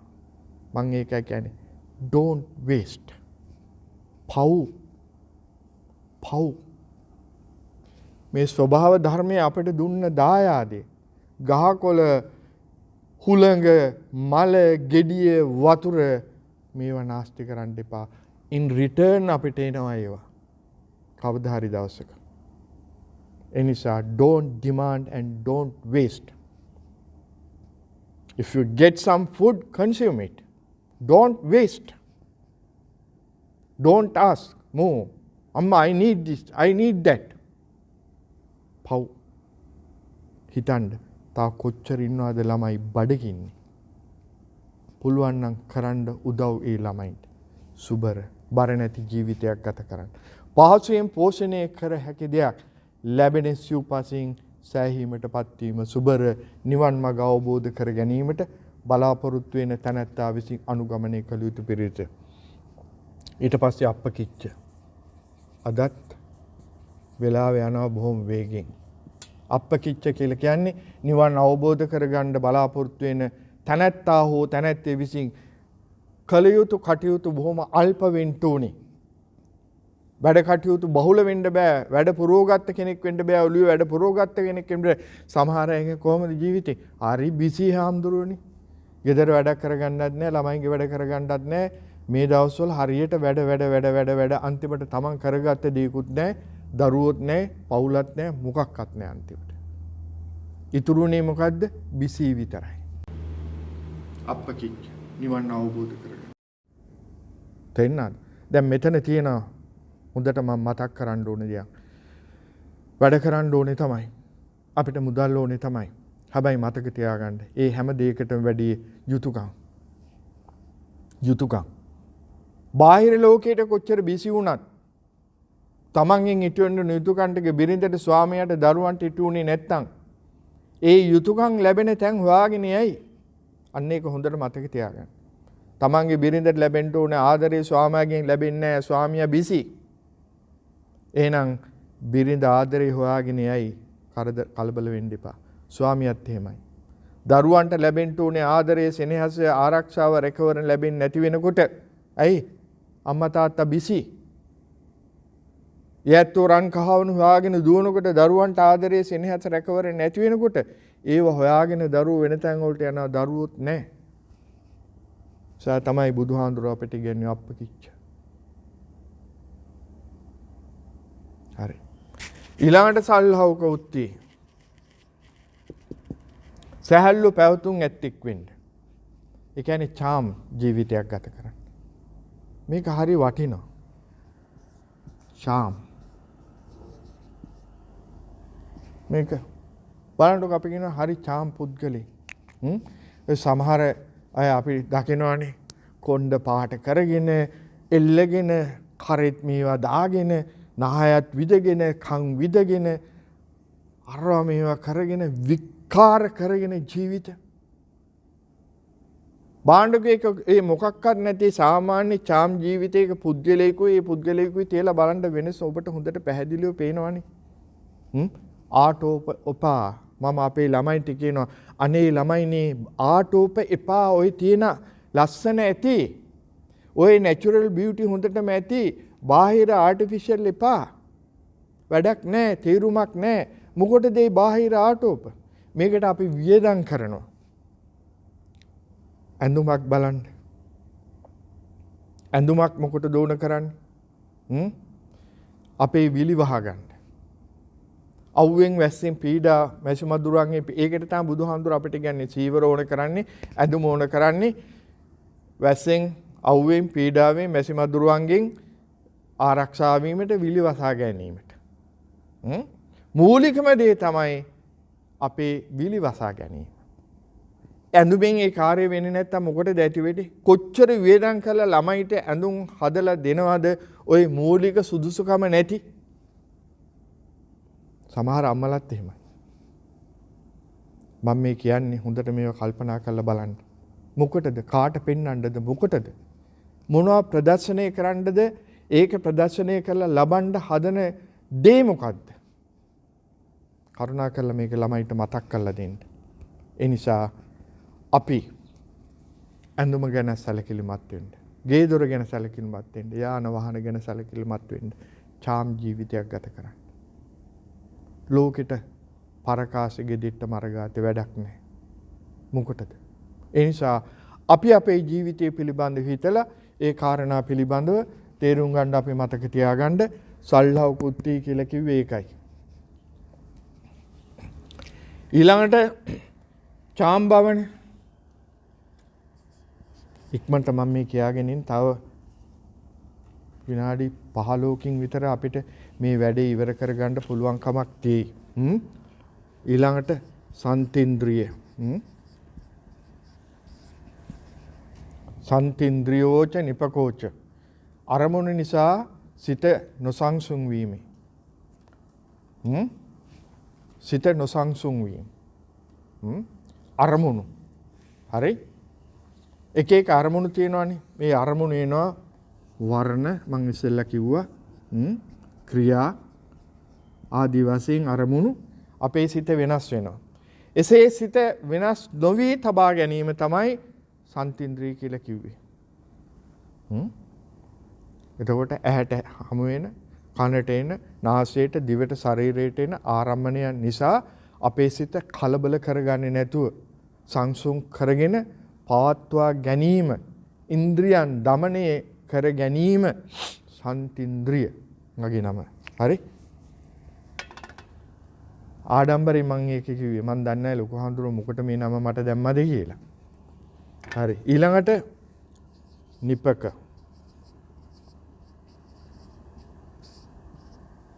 නිපකෝ. නිපක කියලා කිව්වේ නේපක්ක ප්‍රඥාව. අවස්ථාවට සුදුසු තීරණය ගැනීමේ හැකියාව.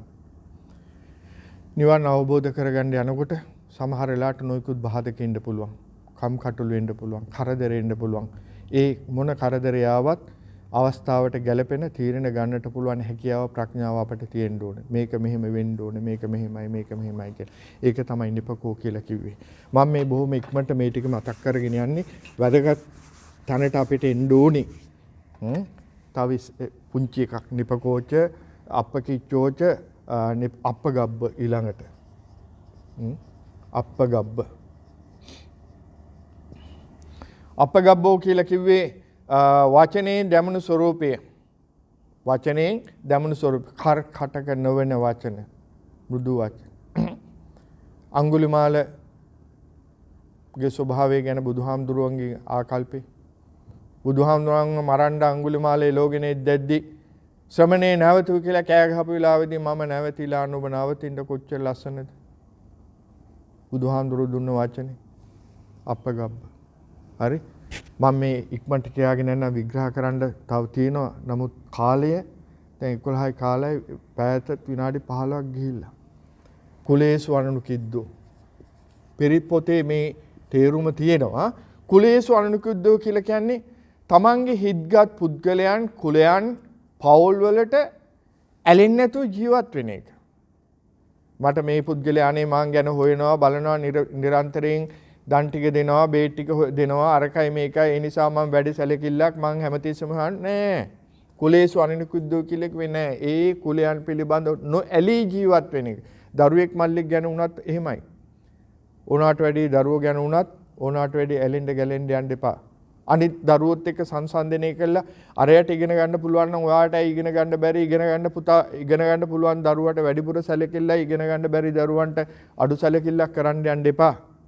එතකොට දරුවොත් නැති වෙනවා මොනවත් නැති වෙනවා. සංසන්දනය කරන්න යන්න එපා. ඒ නිසා කුලයන්හි නොඇලීමේ කියලා කියන්නේ පෞල් Tamanට හිතවත්කම් තිබුණත් ඕනාට වැඩි ඇඟැලුම් ඇති කරගන්න යන්න එපා කියන එකයි කිව්වේ. මොකද ඒක නිවනට බාධාවක්.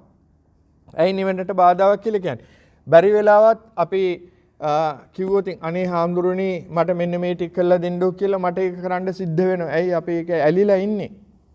මගේ ගමනට ඒක බාධාවක්. ඒ නිසා මගේ ගමනට බාධා ඇති වෙන සේ ඒ හිත ඇතුම් බැඳුම් ඇති කර නොගැනීම. හරි. පින්නතුනේ අපි දැන් මෙච්චර වෙලා කතා කරගෙන ආවේ කර්ණි සූත්‍රයේ ප්‍රගුණ කරගත යුතු කාරණා පිළිබඳව. විශේෂයෙන් අපි සිහිපත් කරන්නට යෙදුණා. දැන් ඊට පස්සේ මෙත්ත සූත්‍රේනේ. දැන් මේ මෙත්ත සූත්‍රයේ තියෙනවා මෛත්‍රී පිළිබඳව. දැන් හුඟක් ඇත්තෝ කතා කරන හැමතිස්සෙම මෛත්‍රී භාවනා කියලා.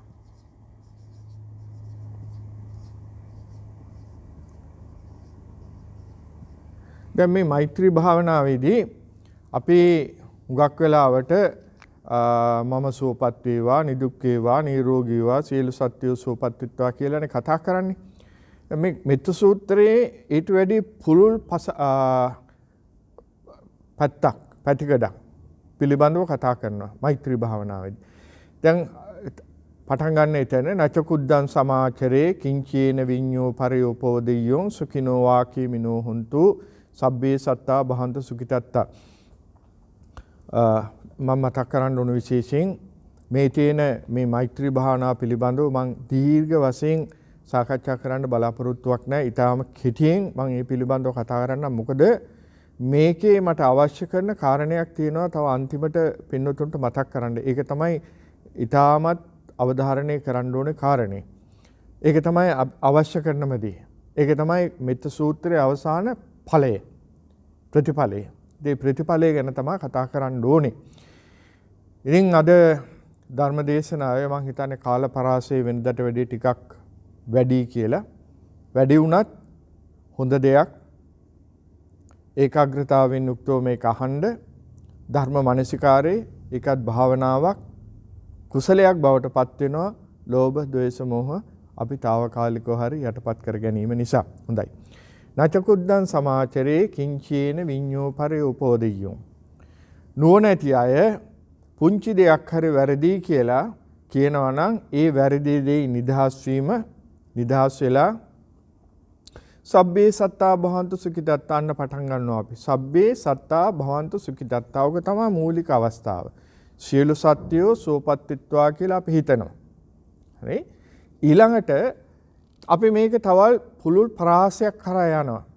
යේකේචි පාන භූතත්ති දැන් මේ මෛත්‍රී භාවනාව යේකේචි පාන භූතත්ති තසාවා තාවරාවා අනවශේෂා දීඝා වායේ මහන්තාවා මජ්ක්‍ධිමාරස්ස කානුක තූලා. දැන් මම කියවනේ මේ මෛත්‍රී භාවනාව අපි ඉස්සර මම සුවපත් වෙම්වා, නිදුක් වෙම්වා, නිරෝගී වෙම්වා කියලා ප්‍රාර්ථනා කරනවා. සියලු සත්වයෝ සුවපත් වෙත්වා, නිදුක් වෙත්වා කියලා ප්‍රාර්ථනා කරනවා. එතකොට මුලින්ම පටන් ගත්තේ නචකුද්දං සමාචරේ කියන එක සබ්බේ සත්තා භවන්තු සුඛිතත්තා. සබ්බේ සත්තා සියලු සත්වයෝ සුවපත්. දැන් ඒක යනවා පොඩ විග්‍රහ කරගෙන කොහොමද ඒක කරන්නේ?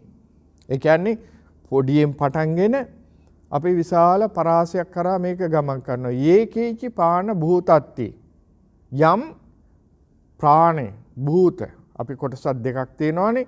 යේකේචි පාන කියලා කියන්නේ ප්‍රාණේ තියෙන. භූත කියලා කියන්නේ එතන වචන දෙකක් තියෙනවා.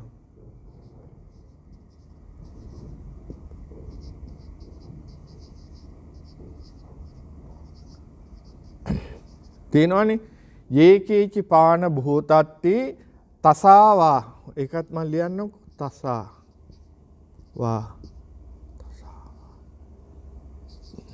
තරාව. හරි? තාවර. මේක තාවරාව. තසාවා කියලා කියන්නේ මොකටද? මේ සෙලවෙන සත්‍යෝ. චංචල වෙන අය අපි මෝබල් කියමු. හරි. ඊළඟට තාවරා කියලා කියන්නේ නොසෙල්වෙන. එහෙමත් ඉන්නවනේ. ඒ නොසෙල්වෙන සත්‍යය කියලා කියන්නේ දැන් මේක පොඩ්ඩක් කල්පනා කරන්න ඕනේ තැනක් මෙතන. මොනවද මේ නොසෙල්වෙන සත්‍යය කියලා කියන්නේ? දැන් සමහර වෙලාවට ඔබ දැකලා ඇති මහා මුහුදේ ජීවීන් තියෙනවා එහෙමම. නමුත් ඒවයි ජීවේ තියෙනවා. එහෙමම තියෙන ස්ථාවර. ප්‍රේත වත්වි ඔය ගල් පෙරේතයෝ ගැන කතා කරලා තියෙනවා. තාවර. බලන්න අපි නොහිතන පැත්තක් අපිට නොපෙනිච්ච පැත්තක් මේ බුදුහාමුදුරුවෝ සර්වඥතා ඥාණයෙන් දැකලා අපිට කියන හැටි. තෙන්ඩාන නොසෙල්ලෙන. ඊළඟට රස්ස. යේකේචි පාන භූතත්ති තසාවා තරාවා අනවශේෂා දීඝාවායේ මහන්තාවා මජ්ක්‍ධිමා දීඝාවායේ දිග මහන්තා මහතාය මජ්ජි කියලා කියන්නේ මධ්‍යස්ථාය අපි ඒකට කියන්නේ small medium and extra large කියලා ඔය කියන්නේ ඒක තමයි මේ බුදුහාමුදුරුවෝ කියන්නේ. බලන්න කොච්චර ලස්සනට ඔය අද අපි පාවිච්චි කරන වචනේ මේ බුදුහාමුදුරුවෝ පාවිච්චි කරලා තියෙනවද කියලා. හරි? ඊළඟට මෙතන තියෙනවානේ භූතාවා සම්භවේ සීවා සබ්බේ සත්තා භවන්තු සුඛිතත්තා කියලා.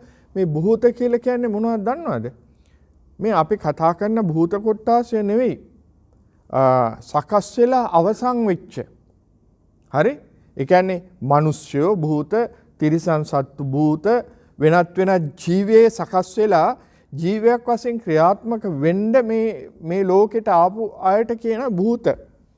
තේනවද? එතකොට සම්භවේසී කියලා කියන්නේ එසේ සකස් වෙමින් පවතින සත්ත්ව කොටාස. ගර්භාෂය, ඊළඟට බිත්තරය, කුණු ගොඩක්, වතුර මේ ආශ්‍රිතව ජීවේ සකස් වෙමින් පවතිනවා.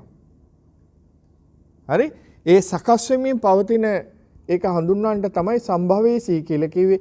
එසේ සකස් වෙලා අවසන් වෙච්ච ජීවයේ තමයි භූත කියලා කිව්වේ. අපිටත් පාවිච්චි කරන්න පුළුවන් වචනයක්. එතකොට බුදුහාමුදුරුවෝ මෙත්ත සූත්‍රයේදී අපිට උගන්වනවා යේකේච පාන භූතත්ති තසා හරි වා තාවරාවා අනවශේෂා දීඝා වායේ දීඝ මහන්ත මජ්ක්‍ධිමා රස්ස හරිනේ. එතකොට රස්ස කියලා කෙනෙක්වත් බලන්නකො. මොකක්ද දන්නවද? රස්ස කියලා කියන්නේ කුඩා.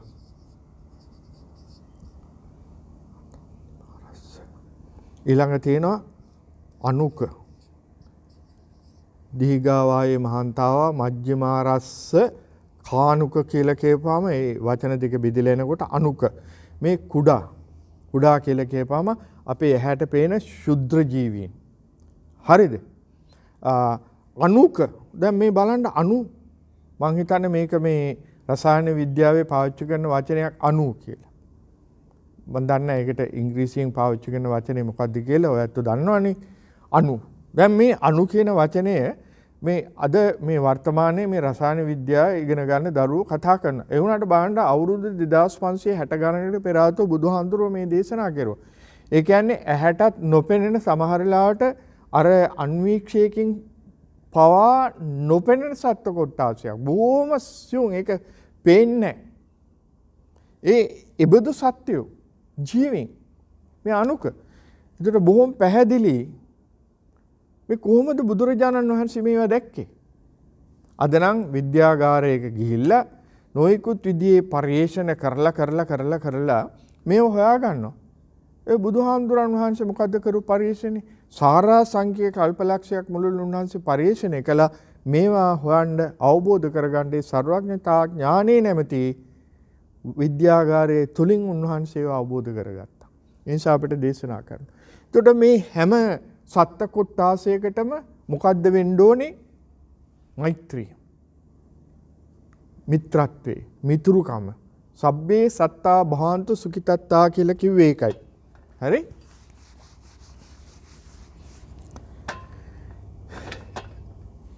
ඊළඟට නපරෝ පරන්නිකුබ්බේත ඥාති මඤ්ඤේත කත්ත චිනං කංචේ ව්‍යාරෝසනා පටිග සංඥා ඥාඤ්ඤ මඤ්ඤස දුක්ඛ මෙච්චේය. මෙන්න මෙත්ත සූත්‍රයේ තියෙන හොඳම සාරාංශය ඕක. දැන් අපි සියලු සත්වයෝ සූපත් වෙත්වා නිදුක් වෙත්වා කියලා කියනවට වඩා මෙන්න මේක පාඩම් කරගන්නවා නම් අපි නපරෝ පරන්නිකුබ්බේත ඥාති මඤ්ඤේත කත්ත චිනං කංචී ව්‍යාරෝසනා පටිග සංඥා ඥාඤ්ඤ මඤ්ඤස දුක්ඛ මෙච්චේ. මොකද්ද මේ කියන්නේ? මම ඒක තේරුම ඔබට මතක් කරන්න. කිසිවෙකුට වංචා නොකරේවා. දැන් බලන්න කොච්චර ලස්සනද කියලා. මේ මෛත්‍රියනේ. ඊළඟට අවඥා නොකරේවා. මෛත්‍රියනේ. කෙනෙකුගේ ක්‍රියාවක් තව කෙනෙකුගේ සිතට රිදුමක් දෙනසේ නොවේවා. බලන්න කොච්චර වටිනවද කියලා. කෙනෙකුගේ ක්‍රියාවකට විරුද්ධ වෙන ස්වરૂපය කිසිදු සිතක මතු නොවේවා. බලන්න. කෙනෙකුගේ පීඩාව අනෙකෙකුගේ සතුට පිණිස නොවේවා. කොච්චර වටිනවද? May not one deceive another. May him not despise another anywhere through anger and hatred. May not desire suffering for each other. බලන්න කොච්චර වටිනවද? නිවන කෙලෙස් දුරු කරගෙන යන සිත. ඔබ අහලා තියෙනවනේ නිසල සිතේ කසල නැtei කියලා. මේ බලන්න ඒක නෙමෙයි කියන්නේ. නපරෝ පරන් නිකුබ්බේත ඥාති මඤ්ඤේත කත්තිනං කංචි. කිසියෙකුට වංචා නොකරේවා, අවඥා නොකරේවා. කෙනෙකුගේ ක්‍රියාව තව කෙනෙකුගේ සිතට රිදුමක් දෙනසේ නොවේවා. කෙනෙකුගේ ක්‍රියාවකට විරුද්ධ වන ස්වરૂපයේ කිසිදු සිතක මත නොවේවා. කෙනෙකුගේ පීඩාව අනුකෙකුගේ සතුට පිණිස නොවේවා. නිසල හිත කසල නැහැ. කසල සිතේ නිසල නැහැ.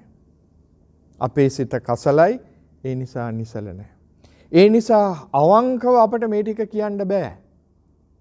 අර සිත කෙලෙස් වලින් කසල වලින් ඈත් වෙගෙන යනකොට පිරිසුදු බව පේනවා, සැහැල්ලු බව එනවා. ඒ මම ලබන සැහැල්ලු පිරිසුදු බව අනිත් ඇත්ත තුලත් වේවා කියන අප්‍රාණ මෛත්‍රිය සිටවිල්ල මේ තියෙන්නේ. උපමාවක් කියනවා. මාතා යතානියං පුත්තං ආයුසායක පුත්තමනුරක්ඛී ඒවම්පි සබ්බ භූතේසු මාන සම්භාවේ අපරිමාණං සබ්බ භූතේසු මාතා යතානියං පුත්තං ආයුසායක පුත්තමනුරක්ඛී එක මවක් ඇති, එක දරුවෙක් ඇති අම්මා කෙනෙක් තමන්ගේ ජීවිතය වගේ දරුවා රකින්නවා. ජීවිතයටත් වඩා ඒ දරුවා රකින්නේ යම්සේද ඒවම්පි සබ්බ භූතේසු මාන සම්භාවේ අපරිමාණං. ඒ වගේ සබ්බ භූත ඉස්සෙල්ලා මං කියවනේ භූත උපන්න සත්‍යෝ සකස් වෙලා මේ ලෝකෙට බිහිවිච්ච සත්‍යෝ. එතකොට සබ්බ භූත හිතානුකම්පී විහෙ. එතකොට උපන්න සත්‍යයන්ට විතරන්නේ සබ්බ භූත කියලා කියපාම භූතාවා සම්භවේසි නූපන්න සත්වයින්ට. Just as a mother, her own child, the only child, protects with her own life, in similar manner towards all beings, one should develop an unlimited, unconditional thoughts of loving kindness. අන්න බුදුහාඳුර අපිට ඉගන්නේ unlimited, unconditional loving. ඒක තමයි මාතෘත්වය. එබඳු මාතෘත්වයේ තියෙන හදවතකින් තමන්ගේ දරුවා පිළිබඳව සිතන්නේ යම්සේද සමස්ත සත්ත්ව ප්‍රජාව පිළිබඳව උපන් නූපන් එබඳු ආදරයක් සෙනෙහසක් ඇති කරගන්න. නිසල හිත. ඊළඟට කොහොමද ඒක ක්‍රියාත්මක වෙන්න ඕනේ? තිත්තං චරං නිසින්නෝවා සයානෝවා යාවතස්ස විගතමෙත්තු ඒතං සතින් අදිත්තේය බ්‍රහ්මමේතං විහාරං ඉදමාහු. තිත්තං චරං නිසින්නෝවා. මේ කිව්වේ මොකද්ද? සතර ඉරියව්ව. තිත්තං කියලා කියන්නේ ඉඳීම. චරං කියලා කියන්නේ ගමන. නිසින්න කියලා කියන්නේ හිඳීම. ඉඳීම කියලා කියන්නේ අපි මේ වැඩ කරන්නේ නැතුව හිටගෙන ඉඳීම. එතකොට හිඳුම කියලා කියන්නේ වාඩි වෙලා ඉඳින. තිත්තං චරං නිසින්නෝවා සයානෝවා කියලා කියන්නේ නිදා ගන්න. ඕකනේ අපේ සතර ඉරියව්. දැන් මෙත්සිත පතරෝණ පුද්ගලයා මේ හැම ඉරියව්වකදීම තිත්තං චරං නිසින්නෝවා සයානෝවා යාව තස්ස විගත මෙද්දෝ ඒතං සතින් අදිත්තේය. එතකොට මේ කියන්නේ සතර ඉරියව්වේදී මේ සතිය මෛත්‍රී නැමැති ස්වභාවයේ පිහිටව ගන්නට පුළුවන් නම් අන්න ඒක තමයි බ්‍රහ්ම විහරණය. බ්‍රහ්ම මේතං විහාරං ඉදබාහු. විහාර කියලා කිව්වනේ. විහාර කියලා කියන්නේ ඉන්න තැනනේ. අරනේ බ්‍රහ්මයා ඉන්න තැන. එතකොට ඔබ මෛත්‍රියේ පුරුදු කරනවා නම් ඒ මෛත්‍රී භාවනා නිරන්තරයෙන්ම සතියේ හැමතිස්සෙම තිට්ටං චරන් නිසින්නෝවා සතර ඉරියව්වේදීම ඔබට මේ මෛත්‍රී සහගත සිත පිහිටවන්නට පුළුවන් නම් අන්න එතන ඔබ බ්‍රහ්ම විහාර. ඔබ බ්‍රහ්මෙක්. ඔබ ජීවත් වෙන බ්‍රහ්මෙක් හා සමානයි. එතකොට අපි කලින් කිව්වා සතර බ්‍රහ්ම විහරණ කියලා. මෙත්තා, කරුණා, මුදිතා, උපේක්ඛා. දැන් මේකෙන් එකක් ඔබ පුරුදු කරනවා. මොකද්ද? මෛත්‍රිය. හරි? බොහොම වැදගත් අවස්ථාවක් මේකට. හරි? ඊළඟට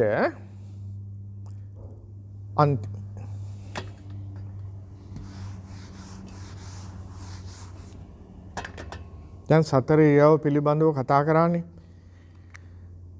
ඊළඟට තියෙනවා දිට්ඨිංච අනුපගම්ම සීලවා දස්සනේන සම්පන්නෝ කියලා.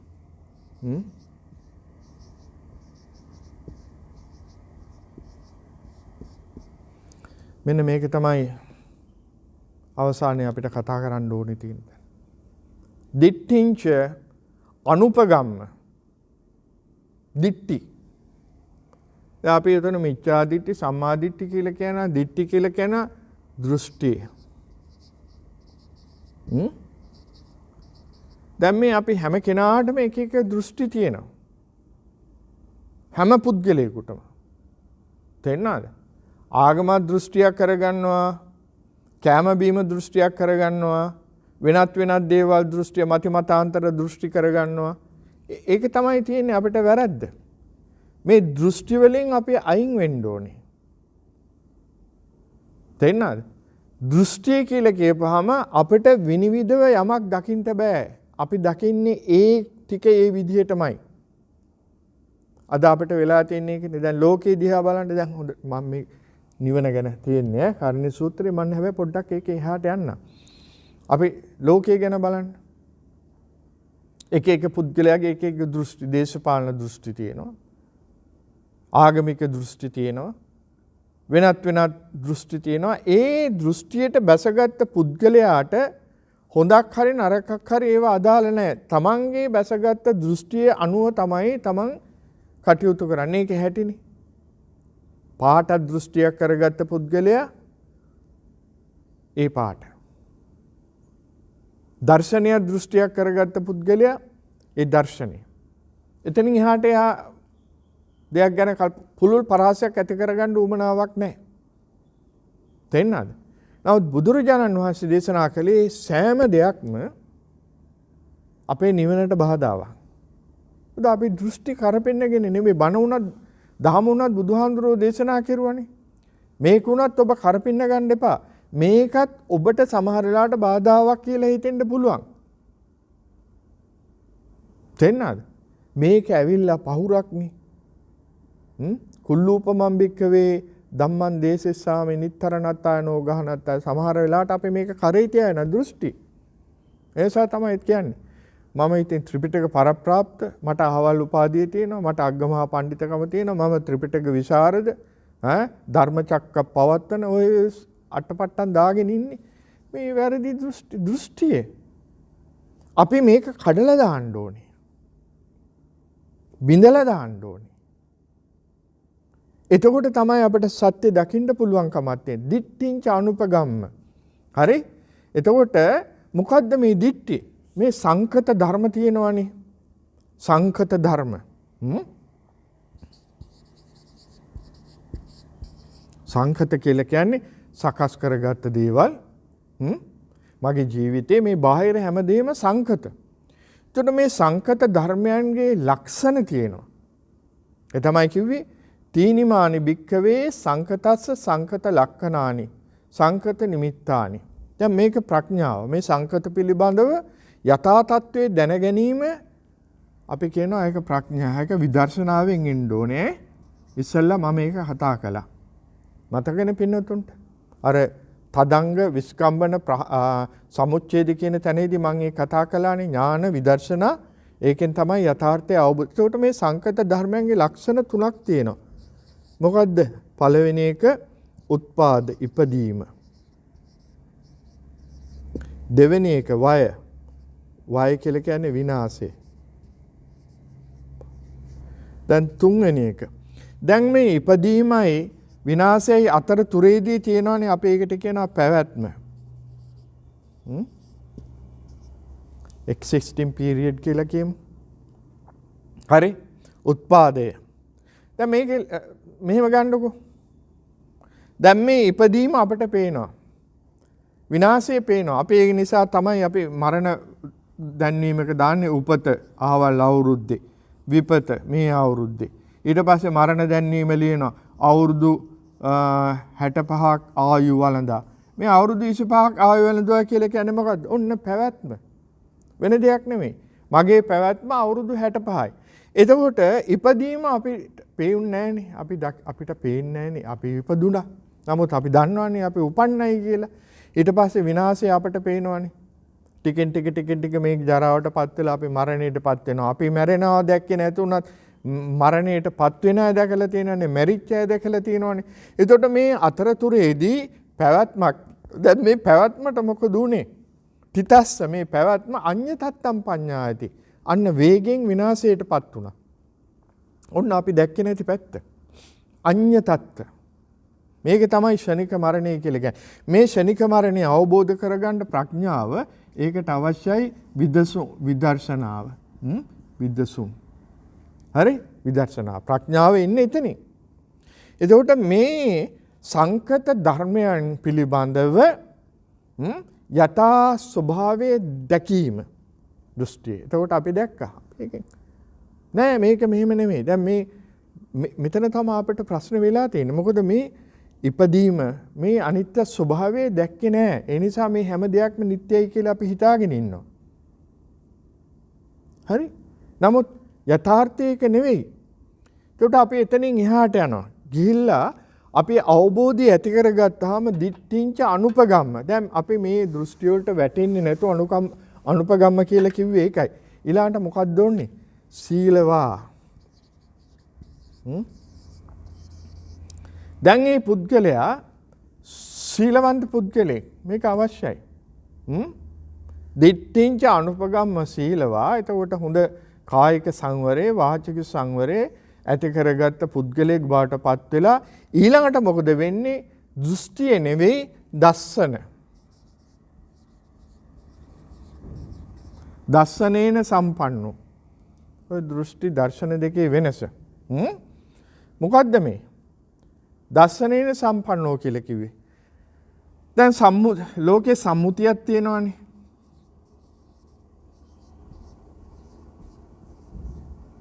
දැන් බුදුහාමුදුරුවෝ මේ ධර්ම දේශනා කරනකොට සම්මුතිය ගැන දේශනා කරනවා. එතනින් එහා ගිය පරමාර්ථය ගැනත් දේශනා කරනවා.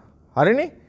දැන් මේ දස්සන කියලා කියන්නේ මේ සම්මුතියට එහා ගිය පරමාර්ථය පිළිබඳව ලබා ගන්නා අවබෝධය. පරමාර්ථය. දැන් අපි ඉන්නේ මේ සම්මුති සත්‍යයේ. ඒ නිසා තමයි සත්වයක් ඉන්නවායි පුද්ගලෙක් ඉන්නවායි මම මගේ මේවා අරවයි මේවයි කියලා කතා කරන්නේ. නමුත් පරමාර්ථය කියලා කියන්නේ නිස්සත්ත්‍ය නිජීව. එහෙම එකක් නැහැ. තේරෙනවද? ඒ නිසානේ අපි දැන් ඔය කියනවානේ ජීවිතය කියලා කියන්නේ මොකද්ද? මම කියලා කියන්නේ මොකද්ද? අපි කියනවානේ ස්කන්ධ පංචකය මොනවද? රූප වේදනා සංඥා සංකාර විඥාන. එහෙම නැත්නම් පඨවි ආපෝ තේජෝ වායෝ වන්න ගන්ධ රසෝජෝ කෙලවරක් නැතුව ඔබ කියනවානේ අභිධර්ම ඉගෙන ගත්තා අපිටත් කියනවා. ඉතින් අහගෙන ඉන්න හොඳයි. මේ සියල්ලෙන් යුක්ත වෙලා තියෙන. හැබැයි මේ යුක්ත වෙලා කියන එක අපි දැනගන්න එපාය. මේ ඔක්කොගෙම සංකලනයේනේ මම කියලා කියන්නේ. එතකොට මේ මම කියන ඇතුළත තුළ තියෙන දේවල් කැප්සූල් එකක් තියෙනවා විටමින්. අපි කියමු A to Z කියලා ගහලා තියෙනවා. හරියට මම වගේ. හරි? අපි දාගන්නේ කැප්සූල් එක. හැබැයි ඒකේ තියෙනවා අන්තර්ගතය. අන්තර්ගත වෙලා තියෙනවා A to Z අවශ්‍ය කරන දේවල්. ඒව අපිට පේන්නේ නැහැ. අදෘශ්‍යමානයි. invisible. හැබැයි තියෙනවා ඒක ඇතුලේ. මම කැප්සූල් එක ඒක ඇතුලේ තියෙනවා මොනවද? රූප වේදනා සංඥා සංකාර විඥාන. එහෙම නැත්නම් පඨවි ආපෝ තේජෝ වායෝ වන්න ගන්ධ රස ඕජා. හරි? එතකොට මේ සම්මුති ලෝකෙන් එහා ගිහිල්ලා පරමාර්ථයට අපිපත් වෙනවා. මොනවද පරමාර්ථය? මම කියලා කතා කළාට මම කියලා කෙනෙක් නැත. නිස්සත්ත්‍ය සත්වයක් නැත.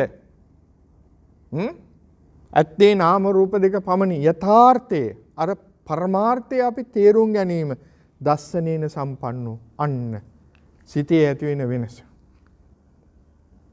ඊළඟට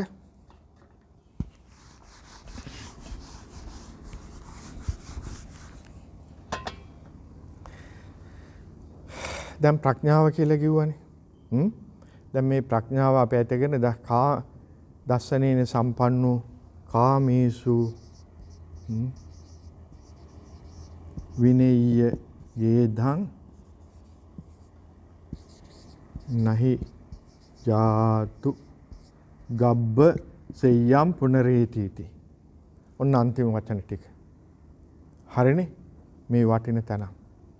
දැන් මොකද වෙන්නේ? අර සම්මුතියට එහාගේ පරමාර්ථය අපි දැන් තේරුම් අරගෙන තියෙන අවබෝධය අපිට ඇතිවෙලා තියෙන ඒක අවබෝධය ඥානය තේන්නාද? නුවණ නෙවෙයි. අපි ඒකට කියනවා wisdom, not the knowledge, wisdom. අපි ඒකට දැන් අපි අවබෝධය අපිට ලැබිලා තියෙනවා. ඥානය තියෙනවා. ප්‍රඥාව තියෙනවා. ඥානය නෙවෙයි ප්‍රඥාව අපිට තියෙනවා. දැන් අපි පරමාර්ථයට හැබැයි පරමාර්ථය අපි තේරුම් ගත්තයි කියලා අපි හැමතිස්සෙම ගෙදර ඉඳගෙන මම පරමාර්ථයේ තේරුම් අරගෙන මේ නාම රූපයට බඩගිනි කියලා කියන්නේ නැහැනේ. අපි කියන්නේ මට බඩගිනි. මොකද මේ සම්මුති ලෝකේ අපි ජීවත් වෙන්න ඕනේ පරමාර්ථය තේරුම් ගත්තට. තේන්නානේ? එහෙම නැත්නම් අපි පිස්සෙක් කියලා කියයි. තේරුම් අරගන්න අවබෝධයෙන් යුක්තව අපි ජීවත් වෙනවා. අපි ජීවත් වෙන්නේ සම්මුති ලෝකයේ කියන එක දැනගෙන. ඊළඟට කාමේසු විනීය ගේද්දා නහජාදු ගබ්බසියම් පුනරේතිති. දැන් මොකද වෙන්නේ?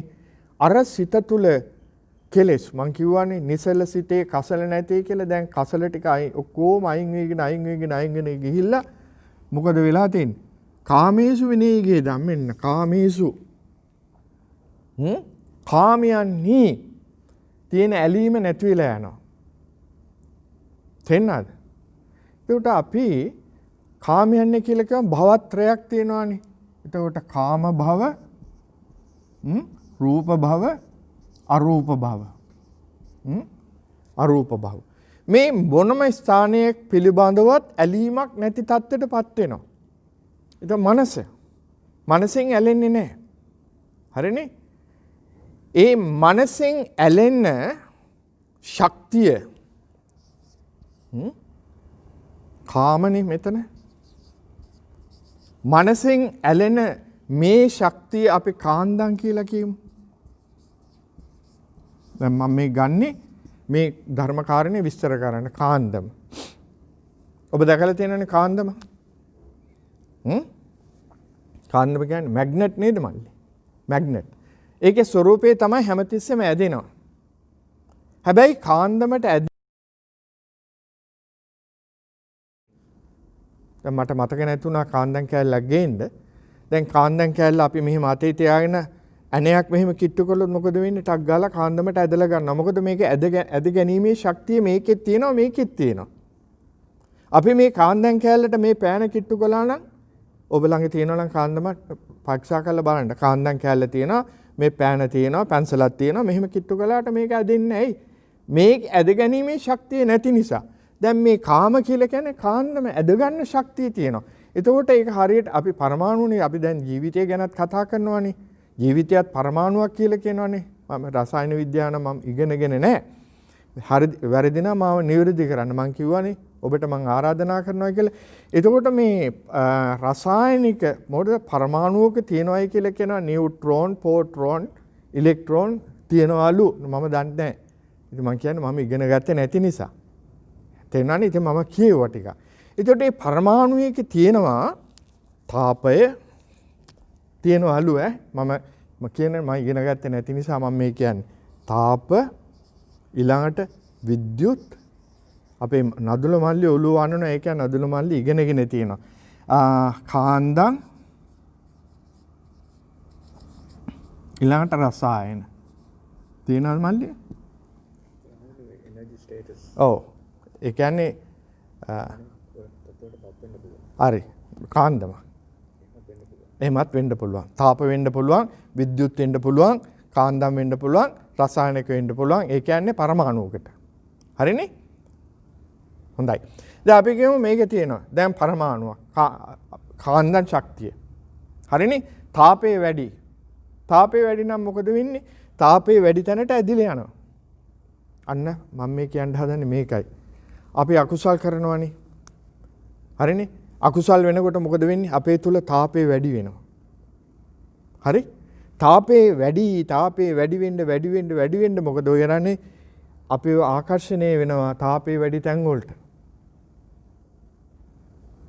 කොහාටද? දුගතියට. අපේ සිත සිසිල් වෙනවා. තාපේ නෑ, දාහේ නෑ. එතකොට සිසිල් වීම තුලින් අදගෙන යනවා සිසිල් වෙන තැන් වලට. ඒක තමයි ස්වභාවය. කාමේසු විනීය ගේදං කාන්දං ශක්තිය නෑ. ඇද ගැනීමේ ශක්තිය නෑ. කොහාටද? මෙතෙන්ට ඇද ගන්න ශක්තියක් නෑ. මෙතෙන්ට ඇද ගන්න ශක්තියක් නෑ. මෙතෙන්ට ඇද ගන්න ශක්තියක් නෑ. ශක්තිය නැති කළා. නහි ජාදු ගබ්සෙයං පුනරේති. නැවත ගර්භයක උත්පත්ති ලබන්න ප්‍රතිසිඳ ගන්න තත්ත්වේ නැති කළා. ඒක තමයි කිව්වේ. ගැබක නැවත පිළිසිඳ ගන්න තත්ත්වේ නැහැ. ඒ කියන්නේ මව් කුසක නැවත පිළිසිඳ ගන්නෙ නැහැ. එහෙමනම් රූප වෙන්න පුළුවන්, එහෙම නැත්නම් අරූප වෙන්න පුළුවන්, එහෙම නැත්නම් නිවන් අවබෝධ කරගන්න පුළුවන්. දැන් පැහැදිලි ඔබට කියපු දේ. මෙත්ත සූත්‍රයේ අපට අවශ්‍ය කරන්නේ ඕනෝක අවසානයේ අපි මෛත්‍රී භාවනා ප්‍රගුණ කරලා අන්තිමට අපේ සිත තුල තියෙන අර කාන්දම් ශක්තිය, ඇදෙන ස්වභාවය, ඇලෙන ස්වභාවය, ඇදීගෙන යන ස්වභාවය නැති කළා සිත විතරාගී නික්ලේශී තත්වයට පත් කරගන්න ආකාරය අපට මෙත්ත සූත්‍රය තුලින් පැහැදිලි ඉගැන්වුවා. අපි අනන්තවත් මෙත්ත සූත්‍රය ගැන කතා කළා.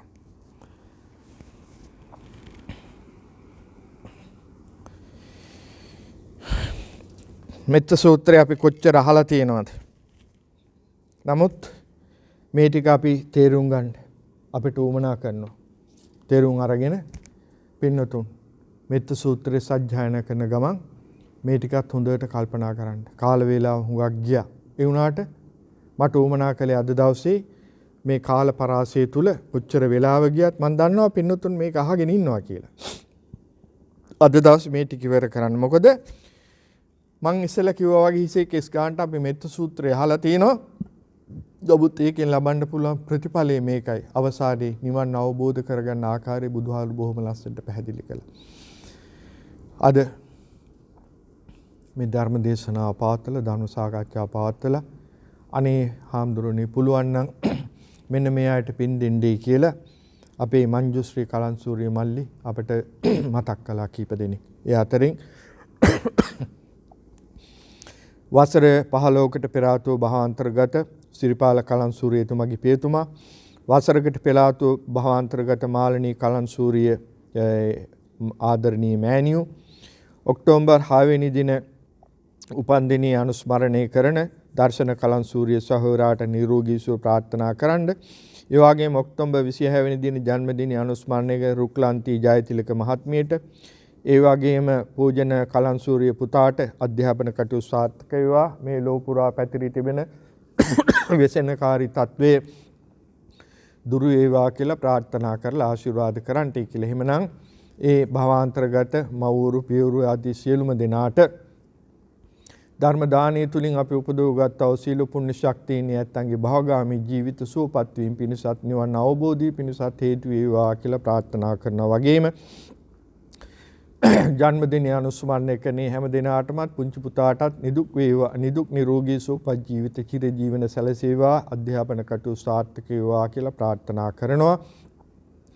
අද දවසේ මේ ධර්ම දේශනාව ධර්ම සාකච්ඡා ඔබ හමුවට ගෙනෙන්න සලස්ව අපේ නදුල මල්ලිටත් නංගිටත් තුනුරුවන්ගේ අනන්ත ගුණ බල මහිමේ සිත සාන්තිය යහපත වේවා කියලා මා ප්‍රාර්ථනා කරනවා. වගේම මේ ධර්ම දේශනාව ධර්ම සාකච්ඡාව පැවැත්වීමෙන් අත්පත් කරගත්තා වූ සියලු පුණ්‍ය ශක්තියින් ඔබටත් මටත් අපි හැම දිනාටමත් උතුම් අමා නිවන් සුව පිණසම හේතු වේවා කියලා ප්‍රාර්ථනා කරනවා. හැම දිනාටම සම්මා සම්බුදු සරණයි.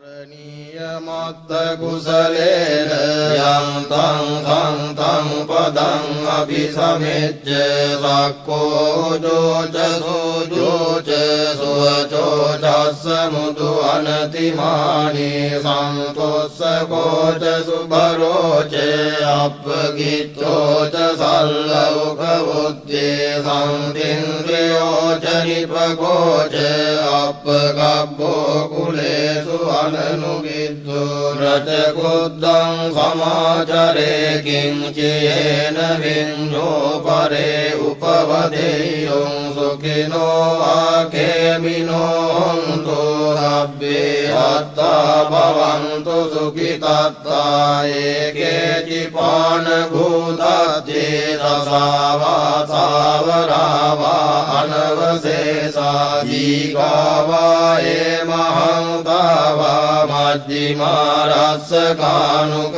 තුලා දිට්ඨාවා ඒව මද්දිට්ඨා ඒච දෝරේ වසන්ති අවිදෝරේ භූතාවා සම්භවේ සීවා සබ්බේ සත්තා භවන්තු සුඛිතත්තාන පරෝ පරං නිකුබ්බේත නාති මඤ්ඤේත කත්තතිනං කංචේ ව්‍යාරෝසනා පටිග සංඥානාඤ්ඤ මඤ්ඤස්ස දුක්ඛ මිච්ඡේය මාතායතානියං පුත්තං ආයුසා ඒක පුත්ත මනුරක්කේ වම්පි සබ්බ භූතේසු මාන සංභාවයේ අපරිමාණං මෙත්තං ච සබ්බ ලෝකස්මින් මාන සංභාවයේ අපරිමාණං බුද්ධං අදෝච තිරියං ච